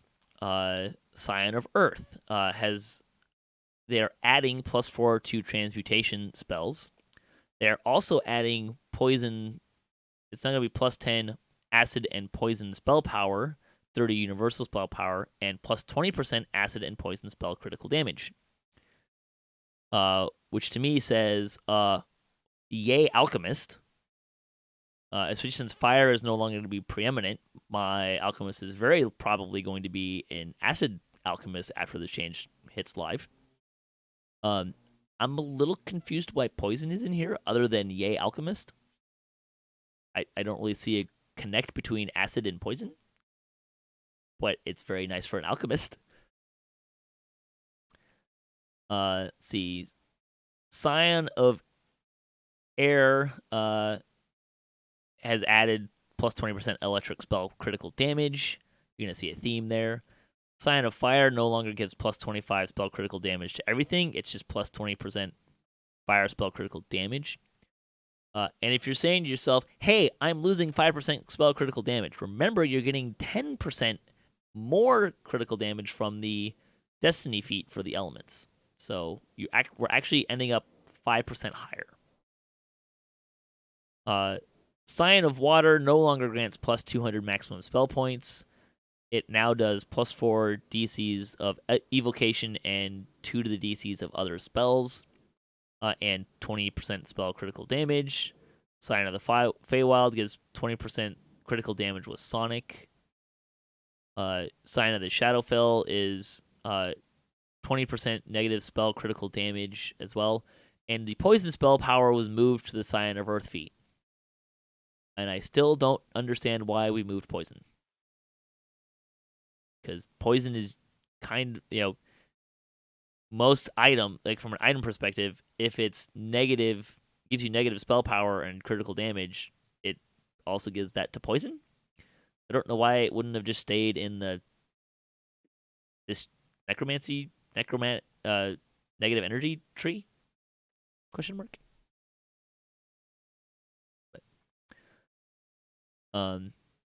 Mechanus got +20% repair and rust spell critical damage. I still don't think anyone's going to take this, but it's there. And Scion of Celestia got +20% positive light and alignment spell critical damage. Yeehaw! I mean, I love that critical damage change, right? Like, everyone gets critical damage where it should in the tree that makes sense for them. So I think that's all win there. I love it. Yeah.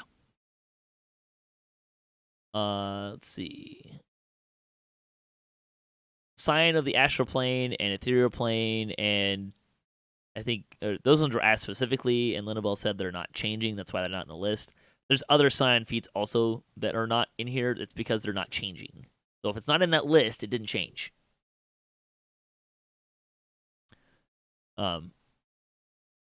Although I do find that interesting because there's the force damage. There's one that has force damage. So I'm curious to see if they add the critical spell damage with force spells for that one.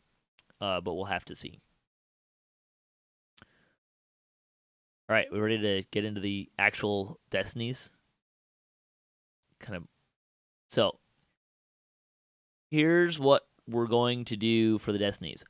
We're not going to go through them line by line because, one, I expect them to change a lot. Good call. Right? So, also, we're already at 1 hour and 40 minutes. So, yeah, we'd be here all day. Yeah. and it's Father's Day, and I intend to go spend some time with my dad. So what we're gonna do, we're gonna go through them each and just kind of give kind of our thoughts on them, some things that you might have seen. We'll start with Fury of Wild. They preface this with Fury of Wild is an epic destiny focused on boosting your ability to fight with 2 weapons and 2-handed weapons. The very melee focus tree that aims to cover raging, the trip DC, and fighting in the front lines. Torque also did mention that while adrenaline is active, you are considered raging. He actually said it's technically rage nicely, meaning you can still cast.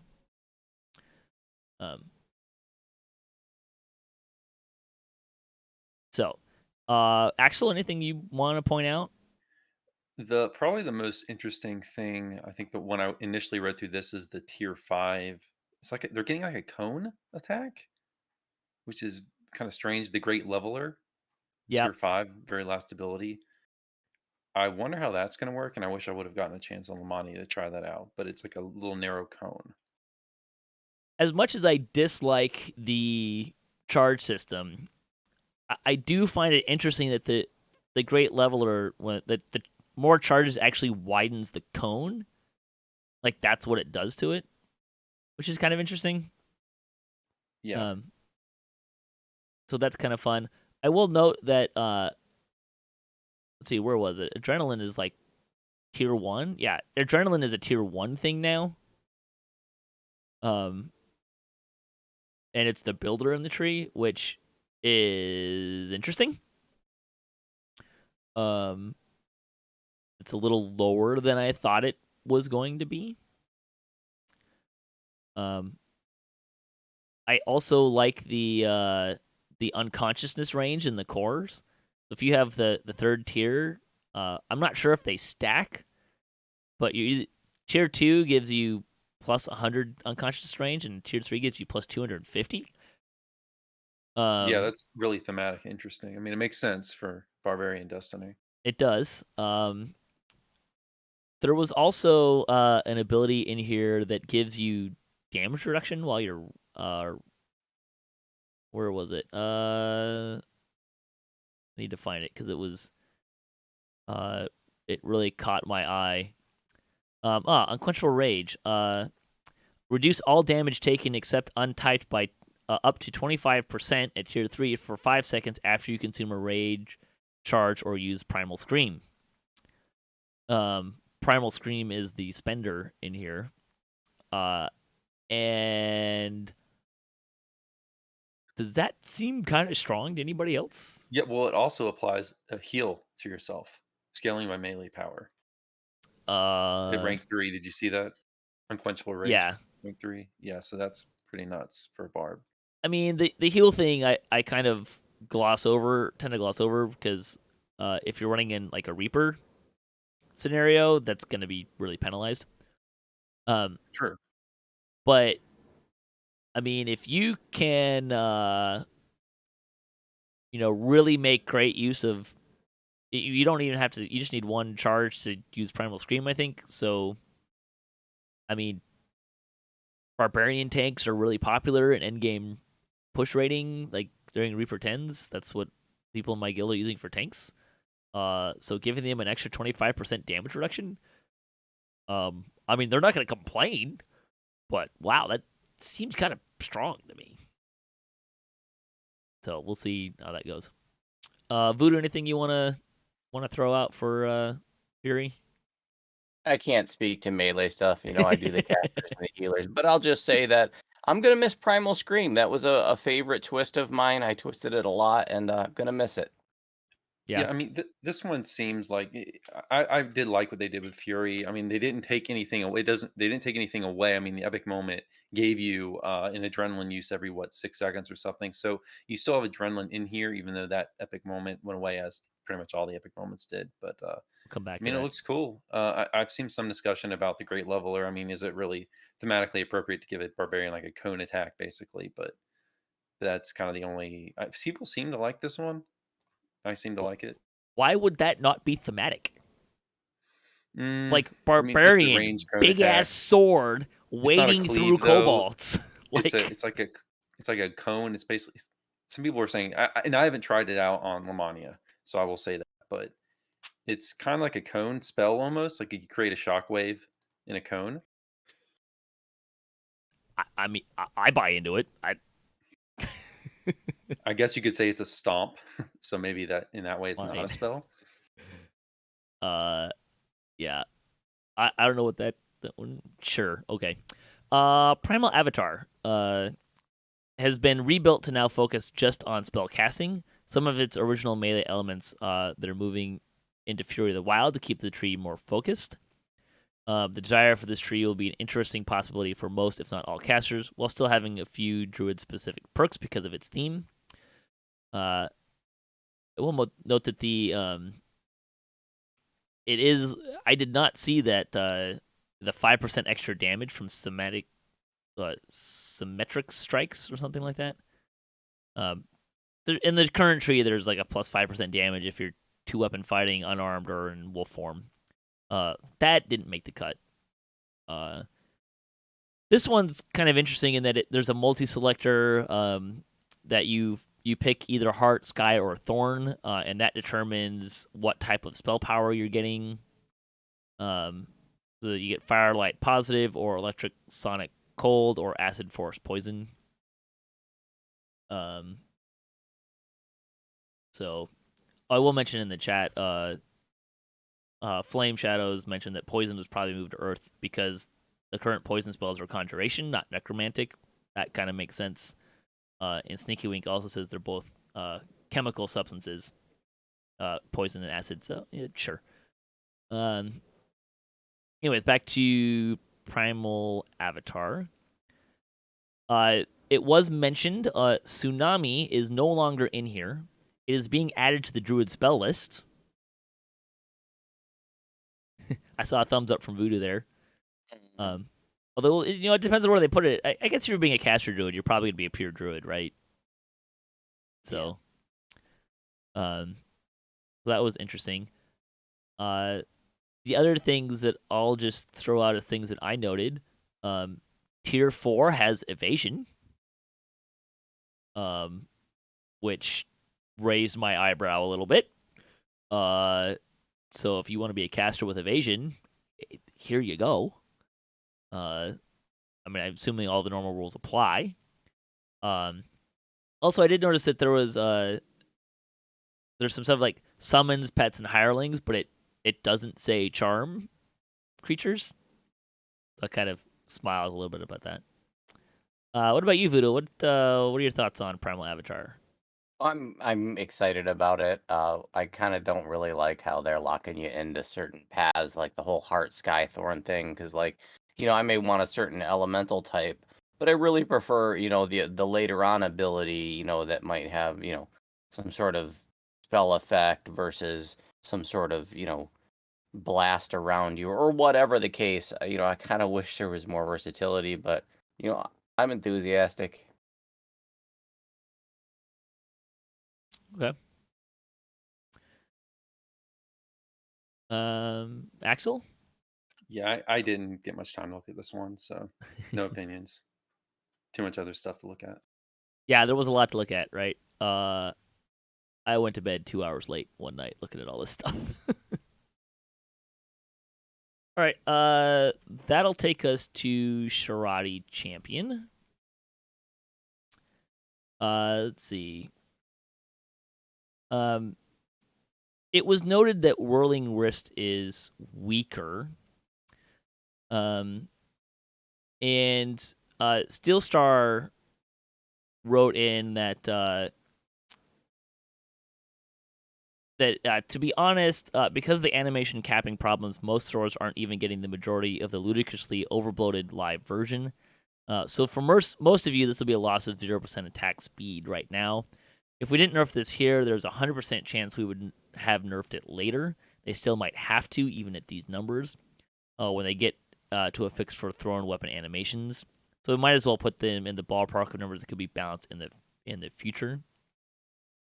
So if you remember the bow changes, right? Like the big thing is they changed the animations to bows so that you could actually increase the speed, not to a cap. But that's kind of what's going on here. So, Flame Shadows is agreeing with you on Primal Avatar Voodoo about not being able to switch between them.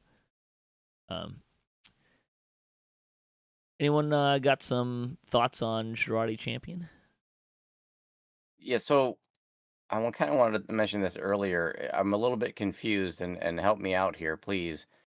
That in one of the earlier posts that we read, it kind of sounded like they wanted to steer Shirati into like a melee ranged option, and there wasn't support for like Just ranged. castery stuff. But then when you when you dive in here, now you can see there's lots of castery stuff. So it's like, what's up with that? Is this a caster tree, or is it a melee range tree? Well, it's both, but why isn't the other stuff being supported? But why is the caster stuff being supported? In the cores or whatever. Yeah, I mean it's a ranged. It's supposed to be a ranged caster tree, right? Like they specifically say that they're not like it doesn't even have melee power here; it just has range power. It does feel less castery, doesn't it? Like it does have a fair amount of stuff in here. But it did kind of feel to me. I mean, look, the tree right now isn't exactly like it's a range tree with like some castery stuff. And I think that kind of still holds true.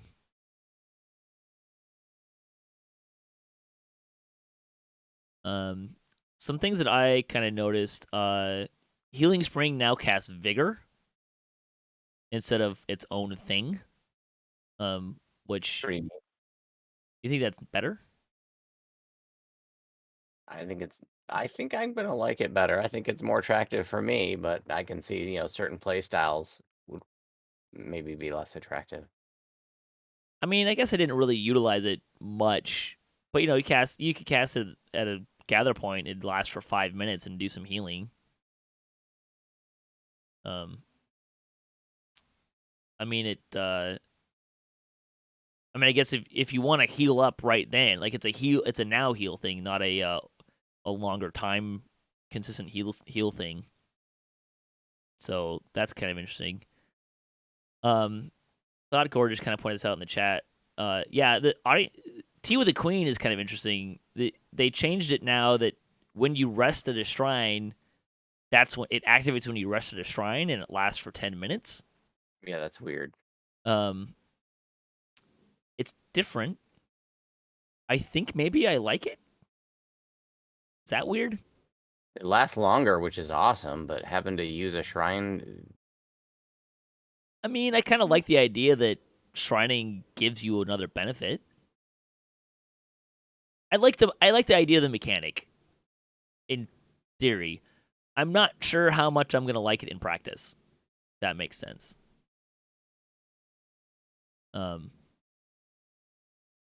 So that's kind of interesting. I think the problem with it is it's gonna be like if you think about like, oh, I'm gonna go do this raid. I'm gonna be in this raid for 30 minutes, an hour, and there's not a shrine. You don't get the benefit of it, and I think that's kind of not a good thing. I think maybe what I'd like to see is tweak it a little bit so that it activates then, and you also get one charge, that goes on cooldown after you shrine. I think maybe that could be a possibility, or maybe it just needs to go back to one charge. I don't know. It was interesting. I don't know if it's practical. Are they trying to get away from people using it as a safe space? You had 10 seconds of nothing can hurt me in the current system. Probably. I think you're probably right. That makes some sense that they didn't want people to just disappear for a hot second. Some other things I noticed. Pin doesn't require them to be moving anymore. There was actually a Steelstar said that someone made a really strong point and a good argument for replacing Pin as a range builder with a version of Hunt's End that gets upgraded, similar to Fury. In the current version, Hunt's End is in tier 5, and it's basically the exact same as it is. It's the same as it is now. I think the text was the old version, but it's supposed to be the same version it is now. So we might see that move down, Hunt's End move down, which I think makes sense so that it matches whatever Adrenaline is doing, right? Like, I'm kind of in favor of that. I will note too that this tree feels like it's losing a lot of its damage procs. I'm not entirely sure how super helpful and great those were to begin with, and what they are right now. But I mean, it is damage, so a lot of that seems to be going away. The non-prism rainbow stances are gone. So Stay Frosty is gone, which I know was a pretty popular twist for the movement speed debuff. So I also noted that you can no longer toss around the elemental absorption to other people, which was kind of a neat thing.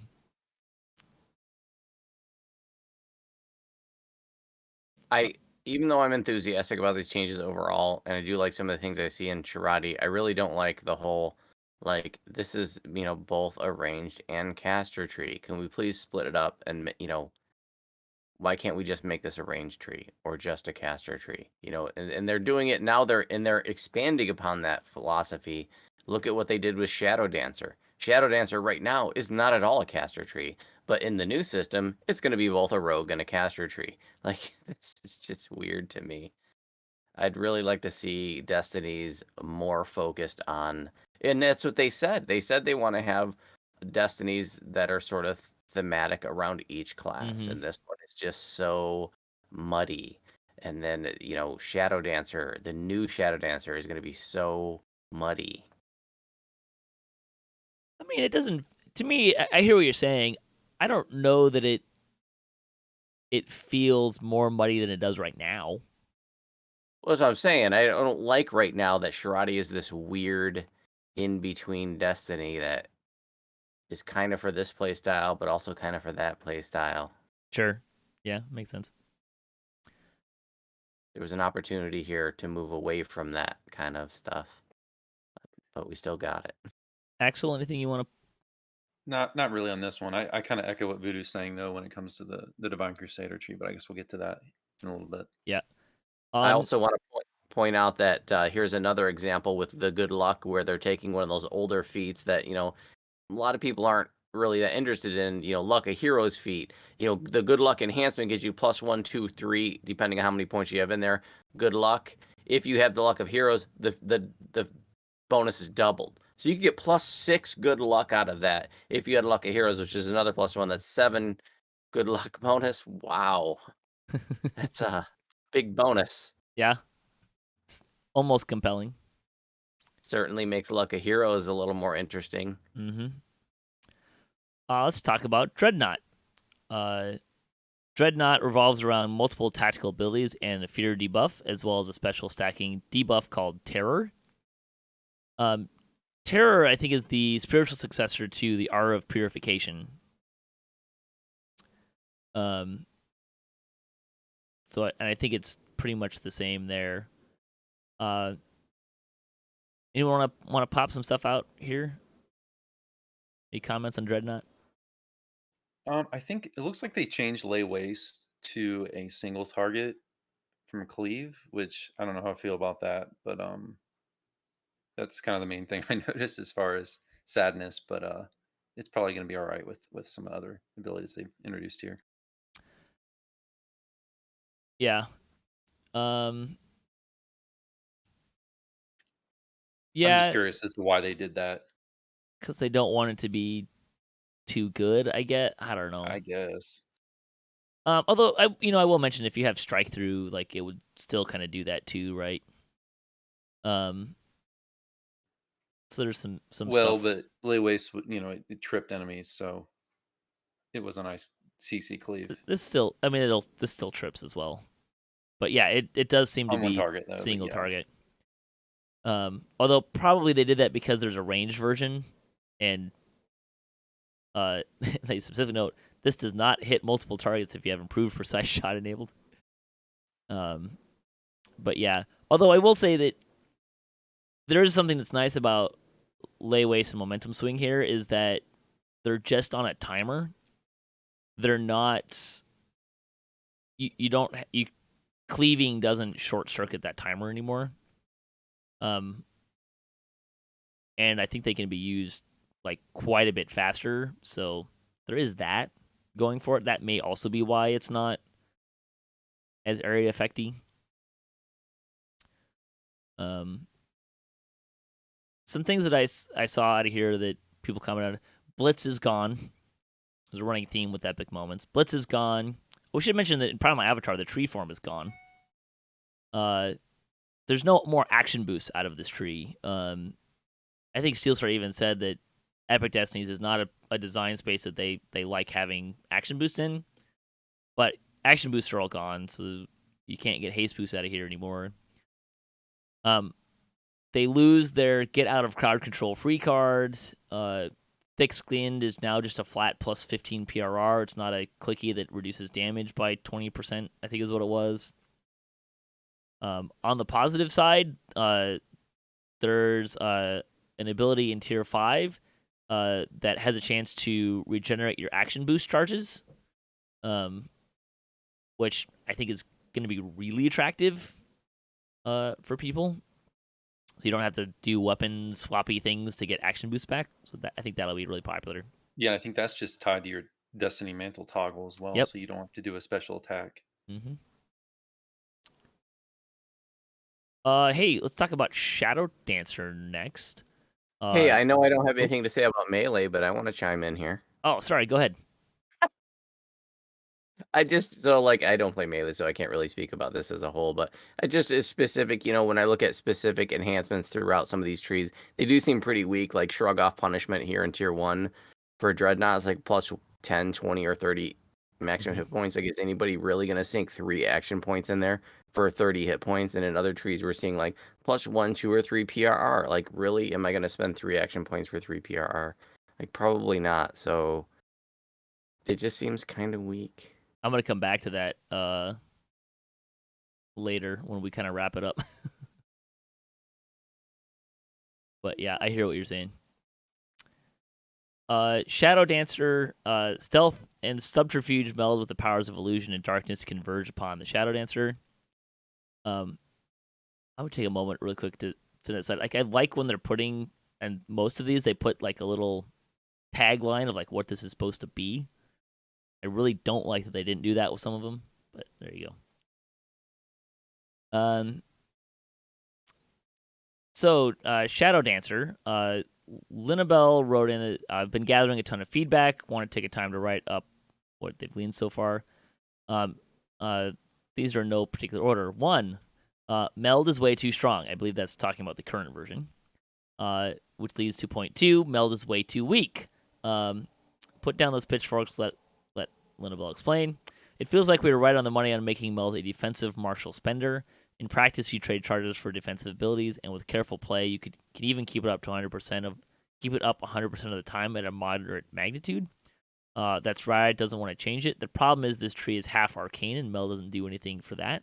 So with that in mind, what if Meld had a lower dodge percentage per charge, but also took arcane charges into account? Or what if you had 2 versions, one that only took arcane and one that only took martial? So gonna kind of revisit that and look into there. Also, Meld will also likely be multi-selected with an offensive version, most likely an adjusted form of the old Pierce the Gloom active mixed with some offensive firepower. It needs to be strong to compete with the defensive capabilities of Meld. Sealed the Soul needs to come back, most likely get added to the mantle in Tier 2. The Tier 5 of this tree needs something that multi-selects with Weird that uses your Assassinate in some cool, flashy way. It's unlikely to be a carbon copy of Consume, which, to his knowledge, was bugged and had no DC. Honestly, I'd rather build something than reuse anything that was 100% up to par. With that in mind, what if the new Tier 5 was like an Assassinate, but rather than an insta-kill with a very effective boss debuff. That got some love. The builders need shorter cooldowns to match the other trees. 4 spell power needs to be in a legendary feat if they want it to be a serious consideration. So might get added to Sonic or with Feywild. Whispers is currently non-functional and also quite controversial. Considering in its place an alternative that uses your bluff score to temporarily confuse or distract an enemy, and allowing it to be used from stealth. That was Linnabelle's kind of thoughts in here. Dovetailing off of that, Meld is no longer going to be a 95% get out of jail free dodge clicky. It's 10% you gain 10% uncapped dodge per martial charge, possibly also arcane charge. So, but the cooldown is also only 15 seconds. So there's some yes, some yay, some not yay. Is anyone shocked that Meld is like not going to be anywhere near what it is? Nah, not really. Yeah. It's always a little bit corny to have that strong of an ability on a clicky like that. Yeah.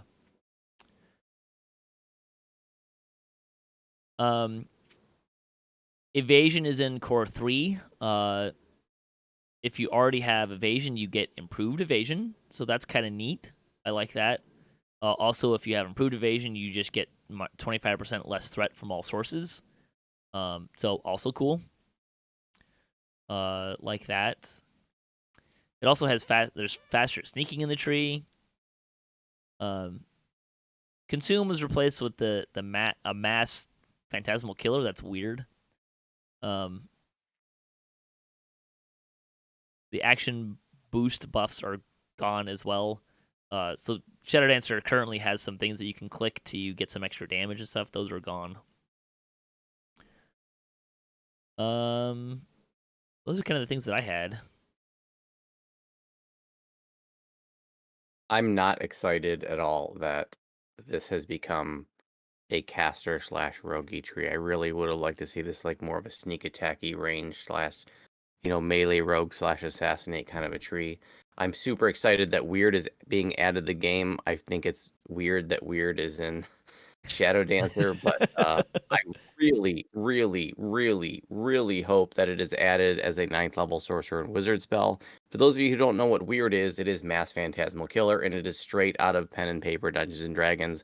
Should have been added to the game a long time ago.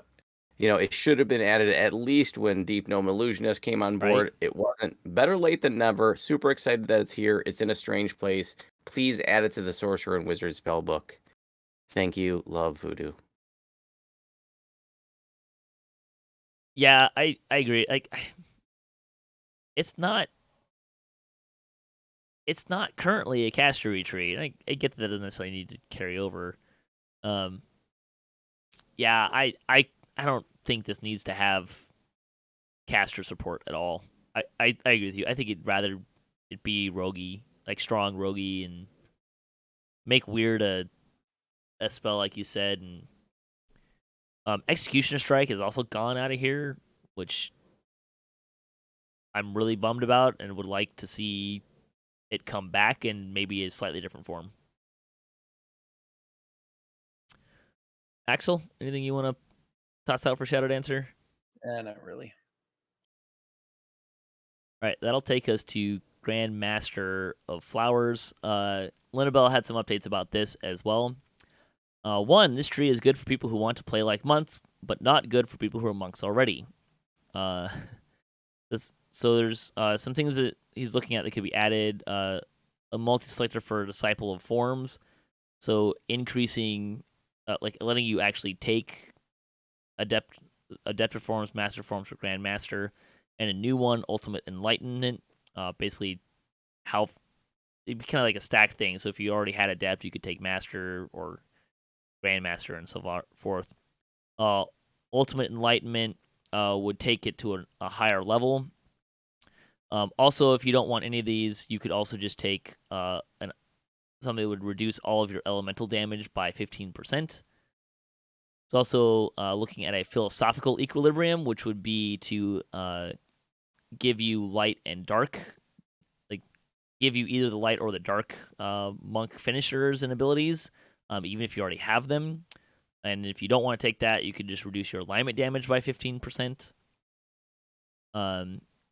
Also, Force of something keycaster, some sort of keycasting spell bonus, maybe give you a new keycaster attack, or 15% force absorption. Why absorption? Because he wants to give monks the ability to defend against magical attacks that deal damage. Also going to be floating more MRR cap around this tree to help on that access, which I think is a huge, great thing. Drifting Lotus needs work. The idea of a stun that uses stunning DCs in the stun tree makes sense. It costing key in the key tree makes sense, but its cooldown is too restrictive. No one likes meditate, not even monks, so that's probably going to change. So Holiness of Spirit is returning to its base key cost and cooldown for activation, so that's great. There's not enough stuff that boosts the mantle, especially if you're already a monk. This is actually one of my biggest problems with this tree, of any of the trees really, is that their base form of the mantle that is in here is just you now attack and float like a monk, and you have 10% action boost to movement speed, which, if you were a monk, is like completely useless. So, I'm still not.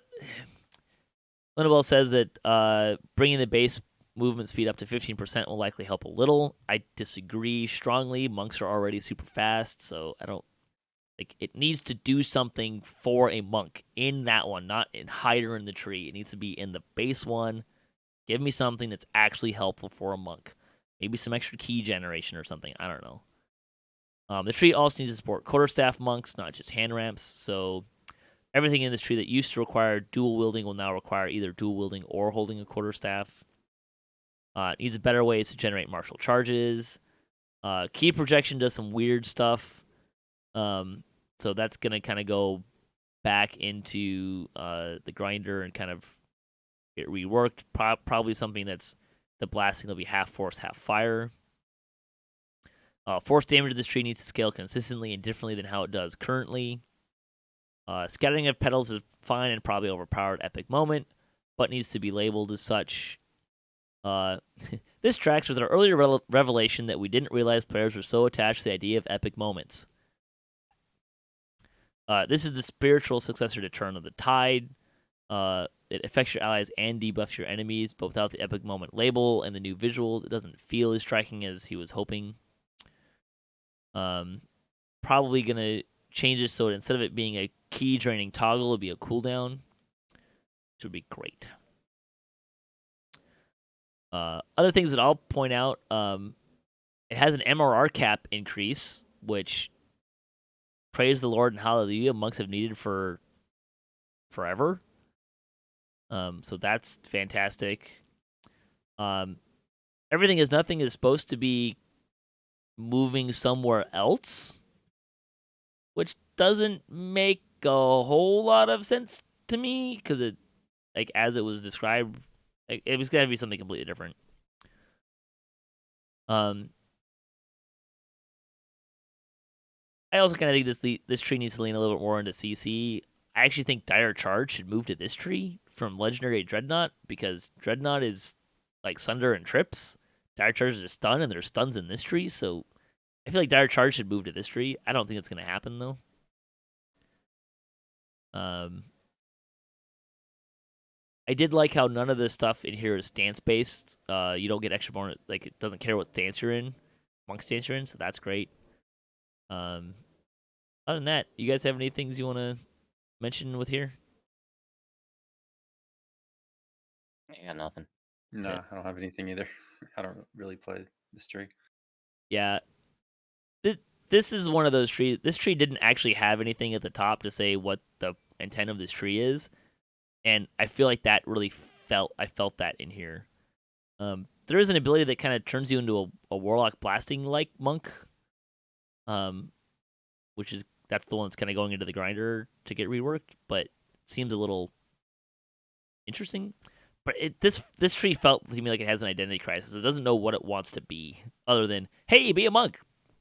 But if you're already a monk, it just doesn't. It's not very helpful. I do notice that the perfection of body, mind, and soul is a multi-selector, and that you can't have all of them, which I don't know. I feel like monks should be able to have that. Maybe that should be 1, 2, and 3 instead of either or. Mm-hmm. Yeah, I don't know. I can understand why maybe they wouldn't want you to be able to get all of them, but sure. Hey, here's one I know Axel will have some comments on. Divine Yeah. Crusader. The tagline for this is it's a tree built to enhance your ability to debuff enemies with your weapons and to deal effective and righteous damage with your shield. It also has a lot of synergies with your favorite weapon and the religion system. Go ahead, Axel. What you got for us? Yeah, so I'm not sure what they're doing with this tree. So that I don't really understand the focus on shields because that wasn't a thing before Nope. in this tree. So now they're adding. It seems like they're probably wanting to add support for Vanguard here, but it seems to be a little too shield focused for my liking. I would think some of this stuff should go into Unyielding Sentinel. Like, so I like when they add things like also AC. There's a lot of AC bonuses in this tree. I mean, this isn't a tanking tree, so I don't really understand why they're doing that. Um, and maybe the intention here is that like two-handed fighting paladins or melee clerics or whatever would use Fury or use Dreadnought or something. But I'm kind of disappointed in the kind of over centralization here on shields because it seems more appropriate for Unyielding Sentinel to me. There's also a lot of abilities here like a lot of abilities I really liked aren't here anymore. So, or they just got a lot worse. So, like Book of War, for example, which is now in let's see, it's now in tier 4 and gives you +1 weapon damage if you take all 3 tiers. Before that gave you +1. It gave you if you took all of it and you were like a pure paladin or a pure cleric, it would give you like +10 to hit and damage. So +10 to hit is now gone because Book of War has changed so much. Some of the stuff I really liked. So I really liked Strike Down, but that's taken out, and that was a really cool cleave that was in tier what I think 5 in the old tree. And then the Epic Moment, which was kind of the big thing, is gone as well. So I don't know how I feel about the tree. I mean, I think they are working on it. I saw some developer comments that they want to add a new flashy thing to tier 5, and I think that it definitely needs it. But yeah, I'm a little disappointed, kind of in the over the shield focus. I was thinking maybe they should either put some of that stuff in on Unyielding Sentinel or make a new tree that's more focused towards vanguards. So yeah, that's kind of my quick thoughts on the tree. I want to see more work done to this one. I mean, kind of want to see more work done to all of them, right? Yeah, I mean, it just doesn't. It seems a lot weaker than before. I think it needs. I do like the debuff focus though. I mean, that's really cool. I mean, there's some really cool stuff like Mighty Crusade in tier 5 looks really interesting. So I'm looking forward to trying it out, but it seems just at a glance to be a little bit weaker. Linabelle did have some notes on this one as well. A lot of players have brought up the removal of No Remorse. It's not going to return because the R itself is elsewhere, and its scripting was a mess. But he's currently thinking of changing Divine Smite to provide a high impact AoE heal whenever you smite instead of the temporary hit point buff. The heal will increase in effectiveness the more charges you have. Feel a lot like the ameliorate smite enhancements, but a little more spicy sauce. So that's the thing. The tree has a real problem generating divine tokens beyond its builder, so that might be looked at. You might get something that says using Sunder, improved Sunder, or any other Sundering attack gives you divine charges. Spenders in this tree need some work. Big attacks are fun, but this one was cookie cutter, not in a good way. It's because the players really want something they can deal with crowds, all a dire charge. So looking at something that's kind of maybe Sunder DC instead of stunning. And a crowd control thing that isn't a stun, so that's being looked at. Let's see. Law of Divine is too strong, slightly inelegant. Tier 5 needs some big flashy thingy that feels great. Again, they didn't realize that epic moments were things that people really liked. And it needs to be rearranged so the consecration buffs end up in a line, and the mantle buffs end up in a line, but that's kind of cosmetic-y things. I Yeah, I like think that the tree, it doesn't seem compelling enough for like paladins that are two weapon fighting or two handed fighting. I think that's my whole main issue. sure. I like the shield flavor in Or here. melee clerics and melee favorites also go along with that. Go ahead. Right. I like the shield flavor. That's kind of a nice touch. Empyrean magic is gone, but that's not shocking because that was really leaned to fire and light and gave a competitive advantage to them compared to the other elements, which we've already kind of looked through and said why it's gone. But yeah, those are the ones that they gave us. We did not get Unyielding Sentinel or Draconic Incarnation, which are like the two that I use the most. Which I'm kind of bummed about because of the two that I kind of want to see the most. The Voodoo, anything you want to say about Divine Crusader? Well, and speaking of missing destinies, it would have been interesting to have Exalted Angel so we could Yeah. compare this one to it. Because right now, I feel like, especially on the caster side of things, they're a little bit wishy washy. So they clearly are draining the caster things out of Divine Crusader. Okay, so now are they going to, Exalted Angel. give a boost to Exalted Angel, or is that what they're doing? Is taking all that stuff and sticking into Exalted Angel? We don't know yet because we don't have that. No, that they're preview. putting it in Shadow Dancer. Right. So I think it's an interesting change. It certainly makes, if you're more caster focused, this is no longer a tree that you need to concern yourself with. Whereas right now, Divine Crusader is a tree that you have to concern yourself with if you're a caster. Do you? Oh, some people swear by it. Okay. Important twists out of it. You've got the big boost to sure, DC, twisting. Yeah. in the core, because right now you have a huge core, right? I don't remember what the cores are. I don't tend to use Divine Crusader very much. So twisting, sure, but what do you guys think? So big picture. So the destinies themselves, what do you guys think? On the right track? Mixed bag? It's just like we were saying earlier, it's so hard to tell. Like I hope they open up Lamani again soon. I know it's going to be a while again for update 51, but it's just so hard to say until we actually get into them and spend Yeah. significant amounts of time playing. I think they're definitely on the right track, but I think the train cars are all kind of mixed up and they need to reorganize the train cars. The train cars are on the right track, but they're in the wrong order right now. But Yeah. it's clear to me, like I said at the beginning, first of all, I'm very enthusiastic, but it's clear to me that they really, really want to do this right. They've been working on this system for a very long time, at least a year. And they are again giving us a very early preview. I mean, when's the last time you can remember seeing something on the Lamania forum that was 2 updates away? This isn't the next update. This is in the fall. So they're clearly wanting to do it right. So I really appreciate the fact that they are being very measured and taking their time with it to try to do it right. Yeah. The thing with the trees is that I find is, one, how did we not understand epic moments were really cool and we really liked them? Yeah, I raised an eyebrow when you said that.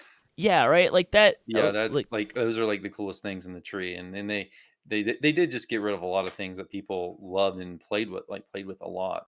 So it's going to be a big change, and we'll have to see if the new stuff is compelling or not. Yeah, and this was actually the point that I skipped earlier that I wanted to move down here. Like, the more I look at these trees, the more I see what isn't here. And most of that stuff that's not here is stuff that I really, really liked. And like I get like balance, system changes and stuff, but like what I keep coming back to is, where's my fun? Because a lot of this new stuff that's in these trees just feels really bland. This goes back to what you were saying earlier, Voodoo. Like, hey, look, there's like plus 30 hit points in this tree now. And, here's some PRR. a little bit of PRR, and a little bit of AC. Like, it's just not. It's just not. Like, it feels like it's just lacking the fun. Like, this is an Epic Destiny.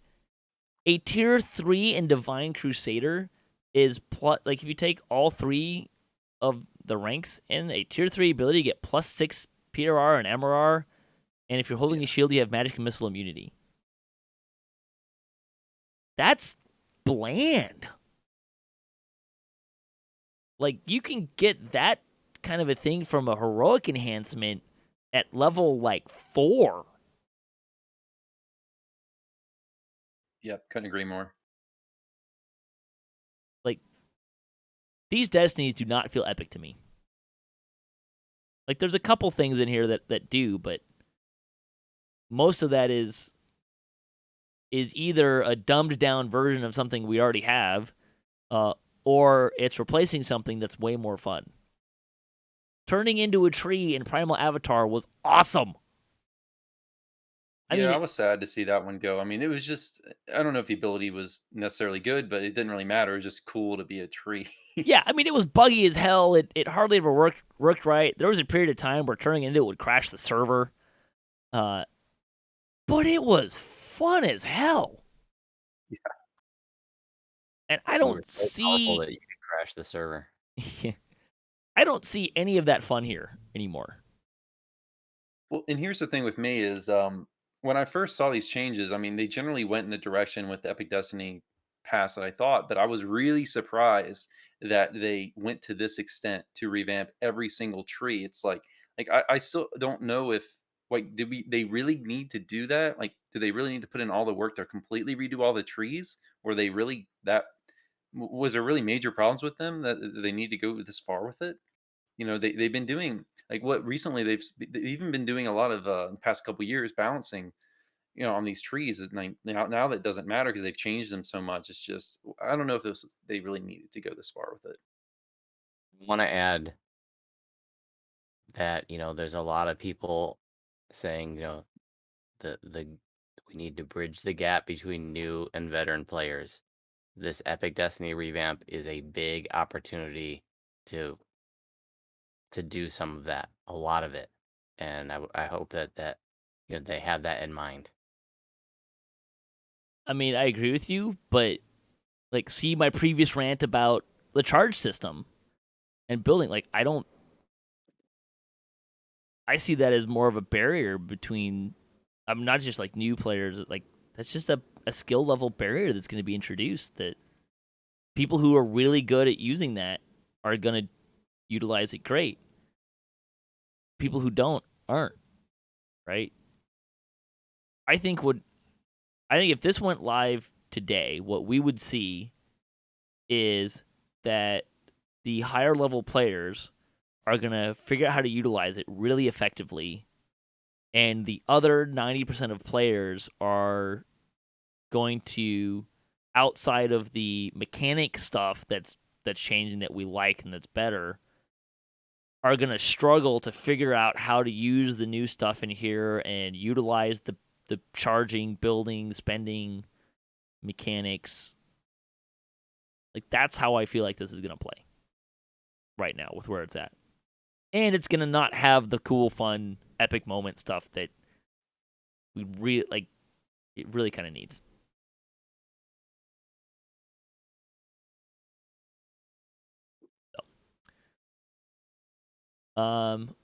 Okay, what we're going to do is I'm just going to really quickly kind of burn through the store news and the Chronicle, just because that's kind of a timely thing for the week. Next week's show, we'll come back and capture the other stuff that was the Update 50 preview, probably along with what's actually hopefully there's going to be preview this week as well. But that's where I want to just kind of close out the show really fast. So bonus days through June 23rd, double commendations of Valor, Champion Hunter week. So if you want to go spend your mysterious remnants on the limited time stuff, which is, I'll give a shout out to Samus and say that why is all that stuff limited time only? Store sales, bigger is better. 25% off of Gold Seal elixirs of Sovereign Healing times 100. 100 stack of Superior Spell Point potions. 25 stacks of Sovereign Guild Renown elixirs and Colossal Ingredient Augment bags through June 24th. You can also, for a limited time, get Tensor's weapon boxes through June 24th as well. That's the box that has the Sentient Weapon XP in it. The coupon code for the week is Revealing for a Secret Door Divining Rod. The 430th Chronicle. If you're looking for a guild, check out the DDO forums, i.e., if you are recruiting, send them an email at contact@SandyStoneGames with the subject line Guild Hall to get yourself in the Chronicle. The comment for the week. The problem with tracking enemies by their footprints is it could be a trap.